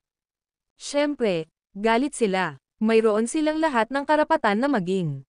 Kikilos sana sila kung ibibigay ni Solocos ang kanyang mga utos. Natuwa si Levi nang malaman na hindi nila may sakmura ang kahihiyan. Magaling. Halika sa akin. Kumilos ka na. Mapapawi agad kita nang hindi na kailangang mag-aksaya ng oras sa paghahanap sa iyo, deklara niya. Si Levi ay hindi isang taong mahilig sa pagpatay. Kung siya ay isang tao na tulad niyan, sana ay nabura na niya ang buong Ecclesiastic Order nang walang pag-aalinlangan. Hindi na niya kailangan pang hanapin ang mga salarin. Sa pamamagitan ng paglipol sa kanilang lahat, ang problema ay malulutas. Noong una, ayaw niyang patayin silang lahat. Gayunpaman, kung i-provoke nila siya, hindi masama para sa kanya na gawin iyon. Well, ang kanyang deklarasyon ay naging dahilan upang ang iba ay matarante sa kanilang mga hakbang. Tinitigan siya ng mga ito ng mabuti, ngunit walang nang ahas na kumilos. Ngumisi si Solocos, bibigyan kita ng pagkakataon. Kung hihingi ka ng paumanhin, hahayaan naming mawala ang usapin. Nagpasya siyang magpigil, dahil hindi pa ito ang oras para salakayin nila si Levi. Wala sa kanila ang handa. Nakita ng lahat kung gaano kakaya si Levi nang maglabas siya ng nakakatakot na aura kanina. Masyado siyang malakas. Baka kailangan nating isakripisyo ang lahat dito kung gusto nating kitilin ang buhay ni Levi. Iyon ang dahilan kung bakit ayaw nilang magsimula ng labanan ngayon. Hindi makatuwirang isakripisyo ang buong Ecclesiastic Order para lang maalis si Levi. Hindi iyon ang gusto nila. Pagkatapos ng lahat, si Levi ay masyadong malakas ngayon, at sila ay natakot sa kanya. Humihingi ng tawad. Imposible yon. Dalhin ito sa, maaari mo akong bugbugin at pilitin akong humingi ng tawad kung kaya mo namang gawin iyon. Mayabang na bulalas ni Levi. Sa totoo lang halos hindi na siya nagpipigil sa pagtawa nang marinig niya ang mga salita ni Solocos.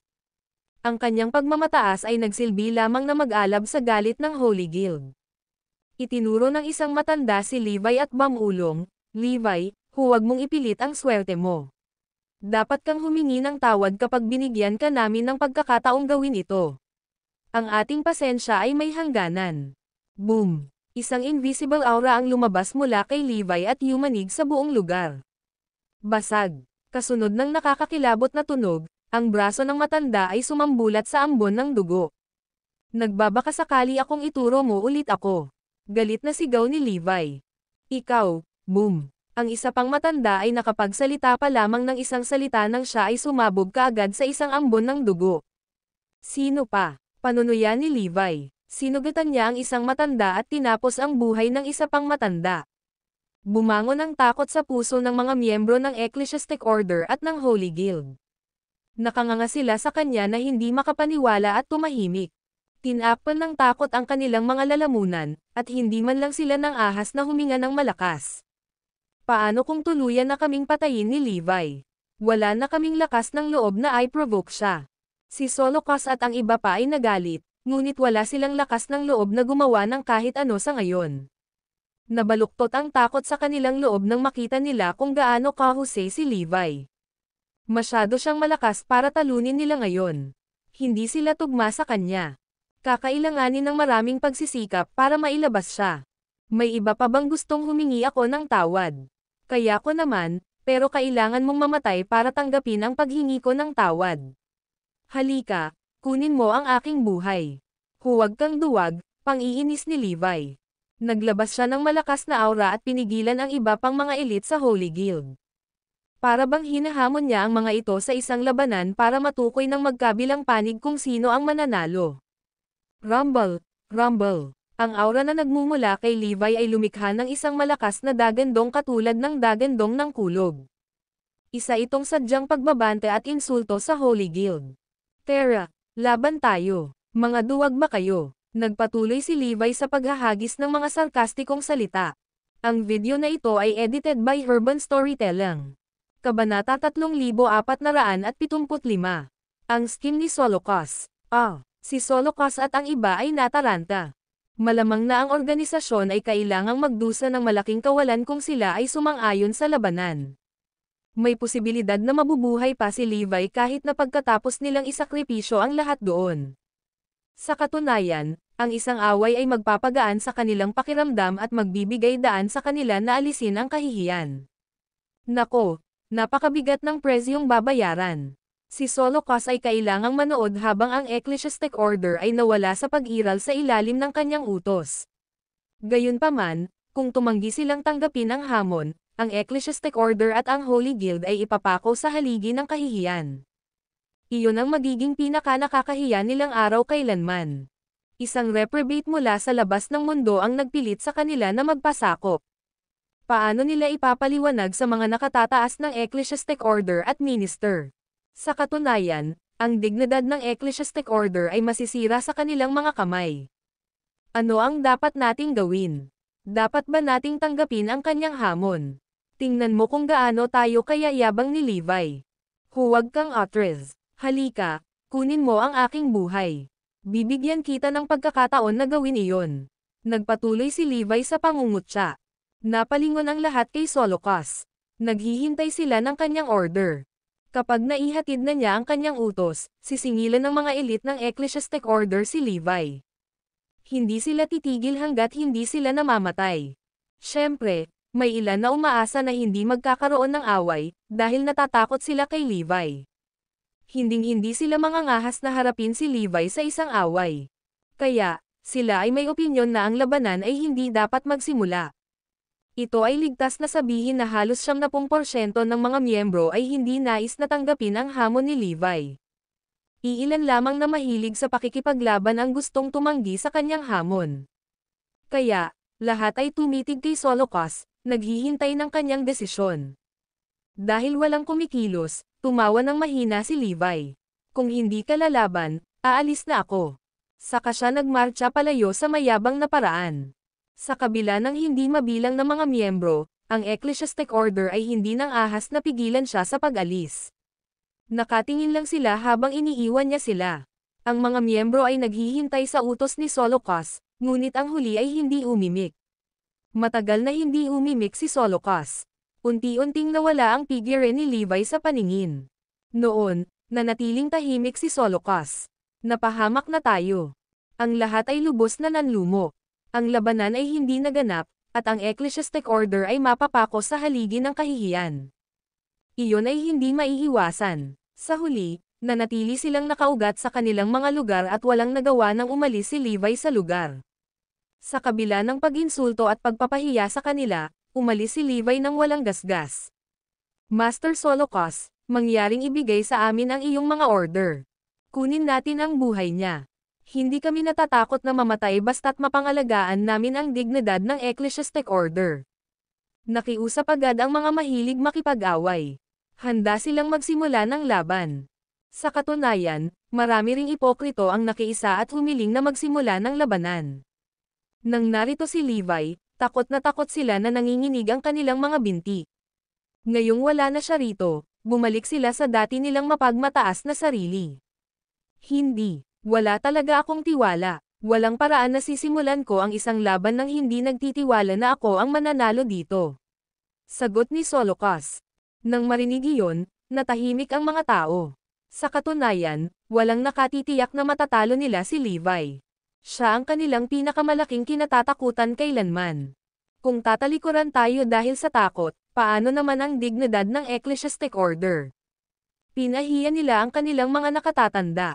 Hindi na kailanman maipapakita ng Ecclesiastic Order ang mukha nito sa mundo, dahil natatakot ito sa isang reprobate lamang. Dati sila ay nasa tuktok ng hierarchy ngunit ngayon ay disgrasya ng isang reprobate. Kasalanan ko lahat, hindi ako naglakas loob na magbigay ng kahit anong utos dahil sa takot ko kay Levi.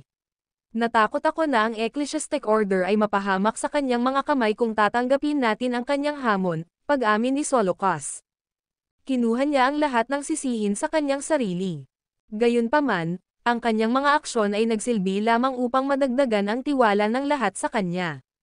Siya ay ipinanganak upang maging isang pinuno.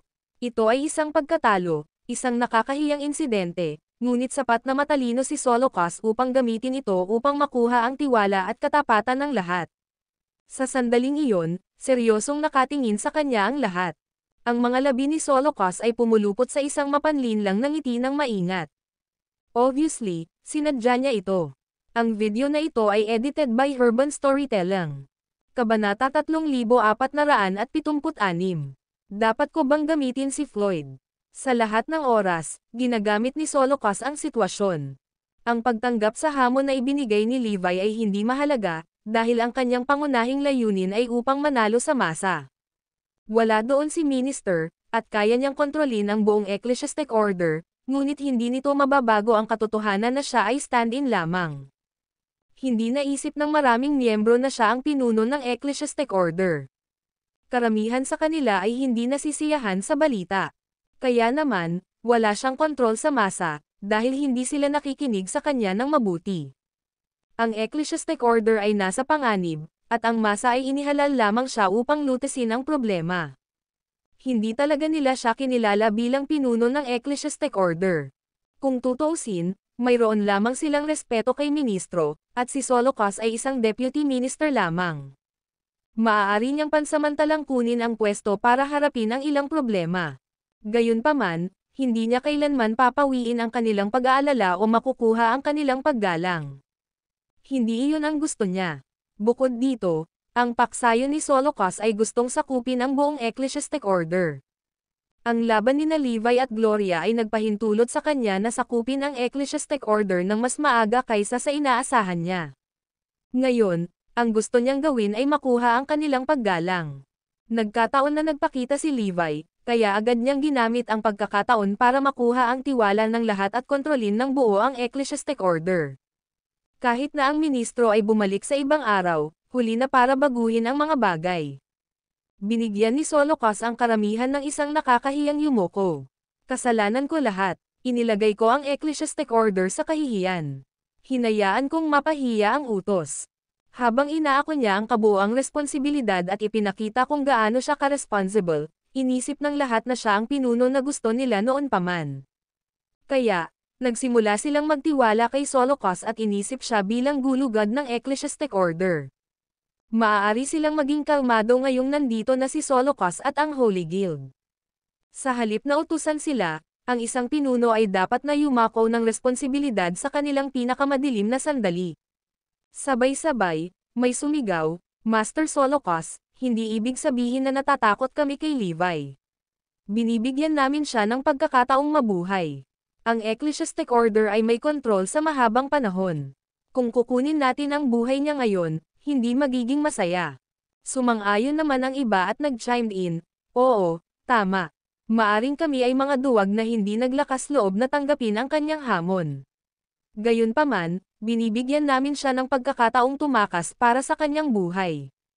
Haha, oo, nagpasya kaming iligtas ang buhay ni Levi. Hindi nakakatuwang patayin siya kaagad, kaya hinayaan namin siyang mabuhay ng kaunti pa. Hindi sila nag-abala na itago ang kanilang kay-abangan, at ang dati nilang takot at mahiyain na mga sarili ay naglaho sa hangin. Sa huli, ginawa nilang aliwin ang kanilang sarili sa ganoong paraan. Sa halip na sabihin ang totoo, na sila ay natakot kay Levi, sinabi nila na iniligtas nila ang buhay ni Levi. Pumili tayo ng oras para patayin si Levi sa ibang pagkakataon. The crowd chorused. Wala na sa mga miyembro ng Ecclesiastic Order ang nagseryoso kay Levi. Lumingon si Solocos kay Gloria at sa iba pang nasugatan at nangako, huwag kang mag-alala, ipaghihiganti kita. Isang masamang ngiti ang sumilay sa mga labi ni Gloria. Maghihiganti ako kahit anong mangyari. Kung hindi dahil sa Bone Grandmaster, kitilin na ni Levi ang buhay ko ngayon. Kailangan kong dagdagan ang aking lakas ng mabilis. Ang araw na iyon ay hindi isang walang bungang araw, para kay Gloria na parang nakita niya ang limitasyon ng kakayahan ni Levi. Sa wakas ay alam na niya ang lawak ng kapangyarihan nito. Sa ngayon, babalik si Gloria sa West Pavilion at magpapagaling. Maaaring gumawa ng malaking dagok si Levi sa kanila, ngunit para kay Gloria, hindi malubha ang kanyang mga sugat. Halos agad siyang gumaling, ngunit kailangan niyang kumilos para hindi ito mapansin ng kanyang mga kasama. Samantala, bumalik si Levi. Si Floyd at ang iba pa ay nagmadaling lumapit sa kanya at nagtanong, "Guro, saan ka nagpunta?" "Wala naman. Nainas ako at lumabas para mamasyal," masayang tugon ni Levi. Binigyan niya sila ng isang nakakapanatag na ngiti. Sa katunayan, wala silang ideya na magpapakita ako dahil hindi ko sinabi kay Floyd kung saan ako pupunta. Muntik ko nang ilantad ang mga truck ko kay Floyd. Gagana ba ito? Paano kung sabihin ko kay Floyd kung saan ako pupunta ng kusa para mailabas niya ang pekeng impormasyon sa kalaban? Sa ganoong paraan, maaakit ko ang kalaban. Iyan ay isang magandang ideya. Ngunit kailangan kong gamitin si Floyd, kung gayon. Nag-alinlangan si Levi. Ang video na ito ay edited by Urban Storytelling. Kabanata 3477. Isang lumalagong kaaway. Parang hindi maganda gamitin ang sarili niyang alagad. Hindi napigilan ni Levi ang sarili na gawin iyon. Ang paggamit kay Floyd ay magbibigay daan sa kanya na madaling maalis ang kanyang mga kaaway, ngunit hindi pa niya gagawin ang planong ito. Maaaring maging kapaki-pakinabang ito sa pinakadulo. Gayunpaman, ito ay isang panalo sa kanyang mga libro, dahil siya ay matagumpay na nagdulot ng kaguluhan para sa mga kaaway. Kinailangan din niyang ilantad ang kanyang sarili. Sigurado si Levi na malalaman ng mga mula sa Ecclesiastic Order kung sino ang taong tumakas. Sandali lang. Parang may mali. Tila ang taong iyon ay nakakuha ng malaking halaga ng espiritual na enerhiya. Nakita ni Levi ang kagamitan sa loob ng Ecclesiastic Tower, ngunit hindi niya alam kung para saan ang mga ito. Matapos makita ang core ng enerhiya, alam niyang ang tungkulin nito ay mag-imbak ng espiritual na enerhiya. Gayunpaman, ang karamihan sa espiritual na enerhiya sa loob ng core ng enerhiya ay nawala. May 1/4 na lamang ng espiritual na enerhiya ang natitira. Ang malaking pagbabago-bago ng mga alon ng enerhiya kanina at ang pagkawala ng espiritual na enerhiya ay nagpatunay na may isang tao na nakasipsip ng enerhiya. Paano makukuha ng isang tao ang ganoong kalaking espiritual na enerhiya sa napakaikling panahon? Napanganga si Levi sa hindi makapaniwala nang maisip niya iyon. Ayon sa kanyang kaalaman, walang sino man sa mga elite mula sa Ecclesiastic Order ang makakagawa noon, maging si Solocos at ang mga nakita niya kanina. Hindi lang sapat ang kanilang kakayahan upang makamit ang tagumpay na iyon. Hindi kakayanin ng mga katawan ng mga miyembrong iyon kung sisipsipin nila ang ganoong kalaking enerhiya. Pagkatapos ng lahat, ang enerhiya ay ang pinakadalisay ng espiritual na enerhiya. Ito ay naiiba sa espiritual na enerhiya na makikita ng isa doon, dahil ito ay mas nakakatakot. Kaya naman, ang mga ordinaryong nilalang ay hindi ito masipsip ng mabuti, lalo pa ang tatlong kapat nito. Ang isa ay sisabog sa lugar pagkatapos makuha ang isang kapat ng espiritual na enerhiya. Bukod dito, tila imposible para sa kanila na makuha ang ganoong kalaking espiritual na enerhiya sa napakaikling panahon. Hindi maisip ni Levi kung paano nila nagawa iyon. Maaaring gumana ang divine extraction technique, ngunit hindi ito ganoon kalakas. Hindi maaaring makuha ng isang tao ang ganoong kalaking espiritual na enerhiya gamit ang pamamaraang iyon. Kahit si Levi mismo ay hindi magawa iyon.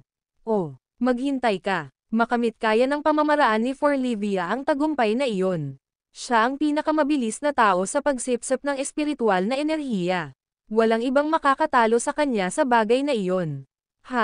Pero sa tingin ko hindi ganoon kabilis ang teknik ni Forlivia. Never talagang nakikialam si Levi sa mga affairs ni Forlivia, kaya hindi niya alam kung ano ang core ng teknik niya.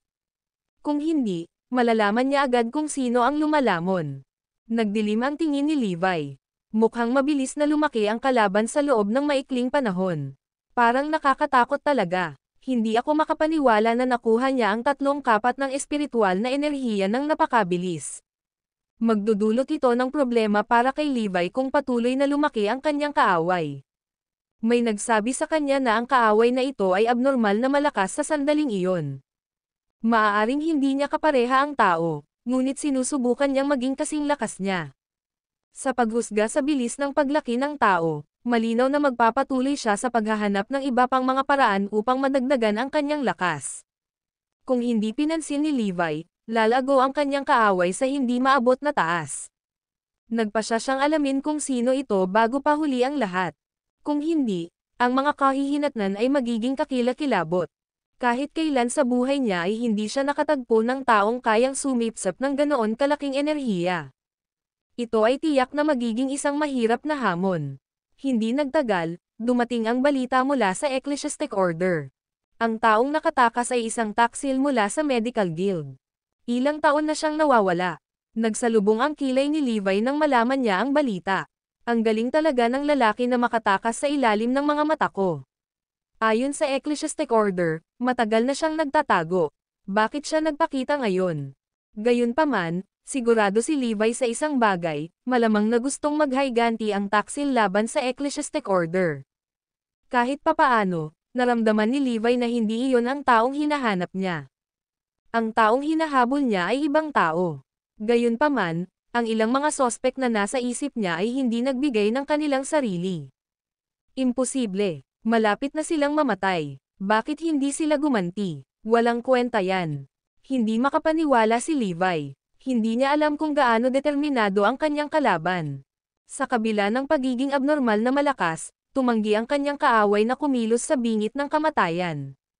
Ang video na ito ay edited by Urban Storytelling. Kabanata 3478. Masyadong malupit upang imagine. Ito ay isang mahalagang sandali, at walang oras upang mag-isip ngunit kumilos ng hindi malay. Walang makakamit iyon. Kaya naman inalis ni Levi ang kanyang mga hinala. Gayunpaman, hindi niya alam na ganito kalakas ang loob ni Gloria na sumugal kahit malubha ang sitwasyon. Natapos na ang pagsubok, ngunit gusto niyang patayin silang lahat. Mas gugustuhin niyang patayin ang lahat kaysa makaligtaan ang kalaban. Gayunpaman, hindi siya tumutol. Kahit sa bingit ng kamatayan, tumanggi siyang ihayag ang anuman. Wala siyang pakialam kung mamatay man siya, dahil sumuko na siya.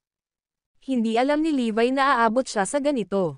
Samantala, pagkatapos na harapin ng Ecclesiastic Order ang mga sugatang miyembro, may nagpahayag ng kanyang pagdududa. Teka, bakit pumunta dito si Levi nang walang dahilan? Hindi siya nandito para makipag-away sa atin. Manem. Oo, tama iyan. Bakit pa siya pumunta dito? Namulat ang pangunawa sa lahat. Masyado silang nadala sa kanilang emosyon kanina at hindi na masyadong inisip ang pagdating ni Levi. May hinahanap yata si Levi kanina. Malapit din siya sa Ecclesiastic Tower. Huwag kalimutan ang tungkol sa kakilakilabot na eksena at ang pagbabago-bago ng enerhiya. Dumating kaagad si Levi pagkatapos ng nangyari. Sa tingin ko lahat sila ay may kaugnayan. Nang marinig iyon, ang lahat ay nagyayelong ekspresyon. Nako, hindi. Ang Ecclesiastic Tower. Sabay-sabay silang sumugod sa Ecclesiastic Tower. Si Solocas ay lumakad sa unahan ng karamihan at binuksan ang Ecclesiastic Tower. Nagsimulang maghanap ang lahat sa paligid ng galit na galit. Oh, may mali sa energy core. Agad na nakita ni Solocas ang energy core, dahil ito ang ugat ng Ecclesiastic Order. Kung ang espiritual na enerhiya ay naubos, ang energy core na ito ay maaaring maglabas ng espiritual na enerhiya para sa kanilang paggamit. Ang tatlong kapat ng espiritual na enerhiya ay nawala. Napabuntong hininga ang lahat sa hindi makapaniwala. Ginawa ba ito ni Levi? Ninakaw ba niya ang ating energy core? May sumigaw sa takot. Sampal. Sinampal ni Solocas ang tao. Tanga. Tinitigan siya ng lahat ng iba. Baka si Levi ang may kasalanan kung iba ang sitwasyon. Gayunpaman, medyo halata na ngayon na si Levi ay dumating dito pagkatapos na maramdaman ang malakas na pagbabago-bago ng enerhiya. Sigurado siya na ang pinagmulan ay sa Ecclesiastic Tower at hinahanap ang salarin. Parang imposible iyon. Tatlong kapat ng espiritual na enerhiya sa core ng enerhiya ay sinipsip. Iyon ay lubos na imposible. Dapat may kinalaman sa mga anomalya kanina.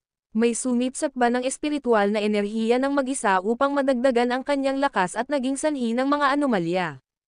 Nang marinig iyon, ang iba ay nakaramdam ng lamig sa kanilang mga gulugad. Ang core ng enerhiya ay puno ng espiritual na enerhiya na natipon sa loob ng maraming taon. Hindi nila maisip kung gaano kalakas ang tao pagkatapos higupin ang tatlong kapat ng espiritual na enerhiya ng core ng enerhiya ng sabay-sabay. Agad na napagtanto ng lahat kung bakit hinahanap ni Levi ang salarin. Alam ko, ito ay dapat na ang Esoteric Guild. Hindi ba nila sinipsip ang batong panolok na mga kagamitang banal sa ganitong paraan? Nasa panganib tayo. Agad nilang itinuro ang mga daliri sa Esoteric Guild. Sa pagkakataong ito, napalingon ang lahat kay Solocas. Sa halip na tratuhin siya bilang isang taong makakalutas ng kanilang mga problema, inisip nila siya bilang ang tunay na pinuno ng Ecclesiastic Order. Paano kaya nila? Hindi natin sila hahayaang makatakas dahil sinira nila ang ating ugat. Kahit na ano, maghihiganti tayo. Si Solocas ay puno ng puot.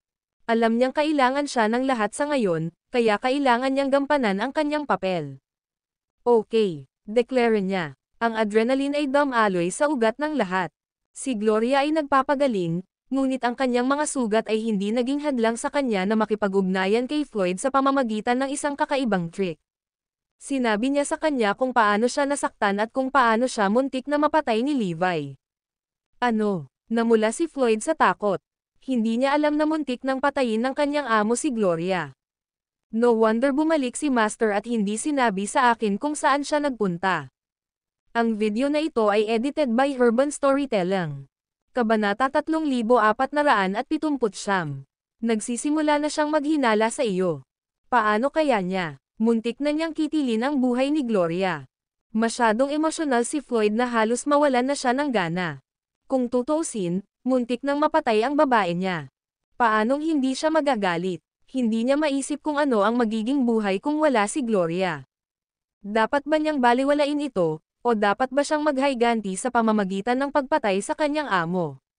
Hindi siya makasigurado tungkol dito. Si Levi ang kanyang Panginoon, ngunit si Gloria ay kanyang babae. Kung siya ay napatay ng walang dahilan, tiyak na ipaghihiganti siya nito kahit na ang pumatay ay ang kanyang amo. Sa kabila ng hindi niya alam kung ano ang kanyang gagawin, alam niyang hindi siya mananatili. Kailangan niyang humingi ng sagot kay Levi. Ang pagiging unreasonable niya. Paano niya napatay ang mga inosenteng nilalang? Sa huli, wala man lang siyang nahanap. Nakakatawa. Napasimangot si Floyd. Sisabog na si Floyd sa galit. Nakaligtas si Gloria, ngunit nasugatan siya ng husto. Iyon ang dahilan kung bakit siya nagalit. Higit sa lahat, umatake si Levi ng walang dahilan. Hindi man si Gloria ang may kasalanan ngunit nagtamo ng mga pinsala gayunpaman. Ito ay isang malapit na tawag, dahil siya ay maling inakusahan at muntik nang mawalan ng buhay. Kaya, natural na para kay Floyd na kumulo sa galit. Paano nagawa ni Master iyon sa iyo? Muntik na niyang kunin ang buhay mo. Habang iniisip ito ni Floyd, lalo siyang nagalit. Tumahimik ka, Floyd. Okay lang naman ako diba? Inalo siya ni Gloria.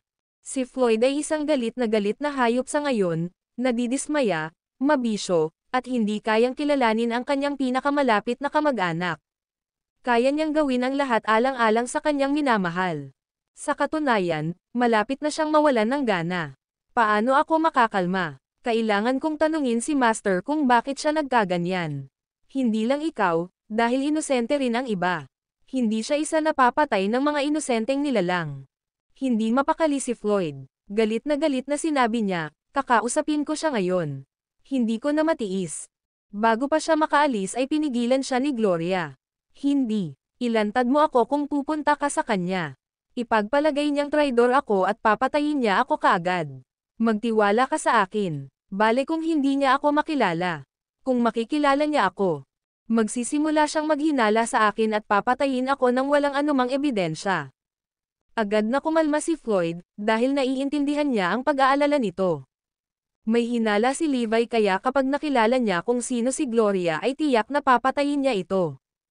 Mabuti na lang at hindi mo ibinunyag ang aking pagkatao kay Master kanina. Kung alam niya ang tungkol sa relasyon namin, nakilala ko na ang kapahamakan ko ngayon. Ipagpalagay niya na ako ang kalaban na gumagamit sa iyo para makamit ang aking mga layunin. Ang mga nakaraang bagay ay maaaring konektado din sa akin. Nagpanik si Floyd, pero walang kinalaman yon sa'yo. Kaya kong ipaliwanag ang lahat. Tugon ni Gloria, oo, kaya mong ipaliwanag ang lahat. Ngunit maniniwala ba sa iyo ang iyong Panginoon at ang iba pa? Kapag nalaman nila ang tungkol dito, siguradong aakusahan nila akong especially iya. Buti na lang at hindi nila alam ang identity ko. Hindi mo maisisiwalat ang aking pagkakakilanlan kahit na tanungin ito ng iyong amo. Huwag aminin, at iwasan ang paksa. Ayaw niyang may mangyari pa sa mahalagang sandali na ito. Pagkatapos ng lahat, makikilala niya ang kanyang kapahamakan sa sandaling matuklasan ni Levi ang kanyang pagkakakilanlan. Well, nag-alinlangan si Floyd. Noong una ay gusto niyang sunggaban ang pagkakataong ihayag ang lahat kay Levi. Ito ang perpektong pagkakataon upang ipakilala si Gloria sa lahat at maiwasan ang mga hindi pagkakaunawaan sa hinaharap. Gayunpaman, tutol si Gloria sa ideya. Wala siyang choice kundi sumuko. Okay.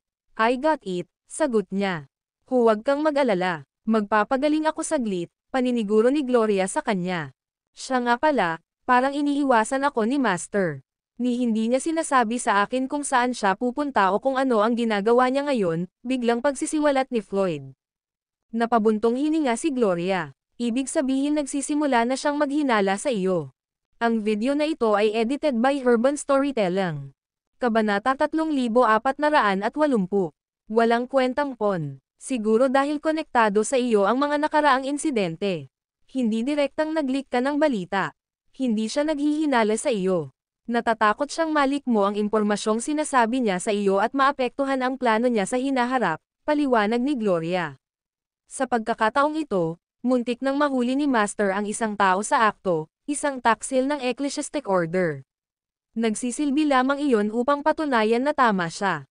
Tumango si Floyd. Oo, itong mga ilang insidente ay may kaugnayan sa akin. Ako ang may kasalanan. Natatakot akong hindi ipaalam sa akin ni Master kung ano ang gagawin niya o ang kanyang kinaroroonan. Nakakainis ito. Parang tina-sideline niya ako. Nalungkot si Floyd sa ginawa ni Levi, ngunit nalungkot si Gloria dahil hindi na makapagbigay si Floyd ng balita tungkol kay Levi sa kanya. Hindi niya malalaman ang kinaroroonan ni Levi, at iyon ay maglalagay lamang sa kanya sa isang dehado. Kung kapaki-pakinabang pa rin si Floyd, maaari niyang malaman kung nasaan si Levi at magplano ng maaga. Nako, hindi na iyon mangyayari mula ngayon. Hindi niya maiwasang malungkot. Mawawalan ng layunin si Floyd bilang isang sangla. Talagang kapaki-pakinabang siya dati, ngunit hindi na siya kapaki-pakinabang ngayon. Hindi ako makapaniwala na darating ang araw na ito sa lalong madaling panahon. Malapit nang malaman ni Floyd ang tunay kong pagkatao, at sa oras na iyon, wala na siyang silbi sa akin. Walang gaanong magagawa ngayon si Floyd. Maaari siyang maghasik ng hindi pagkakasundo sa pagitan niya at ni Levi upang mapatay niya si Levi. Iyon lang. Sa totoo lang, Nakuha na ni Gloria ang gusto niya. Halimbawa, nalaman niya kung saan ang base ni Levi. Gayunpaman, iniisip pa rin niya kung dapat na ba siyang sumuko sa pawn na ito ngayon. Hindi na niya gagamitin si Floyd, pero hindi naman masakit na panatilihin siya sa ngayon. Baka may silbi siya balang araw. Nagpa siya si Gloria na pabayaan siya mula ngayon. Siya ay makikipag-ugnayan lamang sa kanya kapag siya ay kailangan at hindi pinansin sa ibang pagkakataon. Tandaan mo, Floyd, nasa crucial period tayo ngayon. Baka binabantayan ka ni Master. I need to recuperate, so we should stop contacting each other for now to prevent unwanted misunderstandings, she said. Sa kabila ng kanyang pag-aatubili, si Floyd ay kailangang sumang-ayon sa kanya. Tandaan mo, huwag mo akong ilantad. Maliban kung talagang kinakailangan, huwag makipag-ugnayan sa akin. Mapapabilis mo lang ang kapahamakan ko, paalala nito sa kanya. Okay, nakuha ko. Biglang may sumagi sa isip ni Gloria. Nga pala, baka gamitin ka ni Master para magpakalat ng fake news o magsinungaling tungkol sa kanyang kinaroroonan. Kailangan mong mag-ingat. Kung hindi ka sigurado sa balita, huwag mo akong kontakan. Ayokong maging scapegoat, paalala nito sa kanya. Kung sinabi ni Gloria na gagamitin siya ni Levi noon, tiyak na lilipad sa galit si Floyd. Gayunpaman, pagkatapos ng nangyari, alam niyang may posibilidad na mangyari ito ng totoo. Binabantayan ako ni Master habang pinaghihinalaan niya ako. Hindi niya nakalimutang makipagkita kay Gloria, dahil nasa honeymoon phase pa sila. Nako, puro pandidiri lang ang naramdaman ni Gloria. Nang tuluyang matapos ang tawag, nalungkot si Gloria. Walang kwentang unggoy. Sayang ang oras ko. Malamig niyang pahayag. Unti-unti niyang pinababayaan si Floyd hanggang sa wala na itong silbi sa kanya. Natural, walang alam si Floyd tungkol dito. Sa sandaling iyon, tinipon ni Levi ang lahat. May announcement daw siya. Maya-maya, nagkukumpulan ang lahat sa harapan niya. Maging sina Zoe at Forlivia ay nandito. Natipon ko ang lahat para sa isang simpleng dahilan, makakaharap tayo sa isang bagong kalaban sa lalong madaling panahon. Hindi ako sigurado kung sino ito, ngunit ito ay malapit sa amin. Mangyaring mag-ingat, dahil ang puwersang ito ay maaaring maghayganti sa iyo. Kung wala ako, malalagay ka sa panganib. Mangyaring magkaroon ng kamalayan dyan. Pagkasabi nun ay nilinggan niya si Floyd. Floyd, naaalala ko na umiibig ka sa isang binibini mula sa Ecclesiastic Order, tama ba?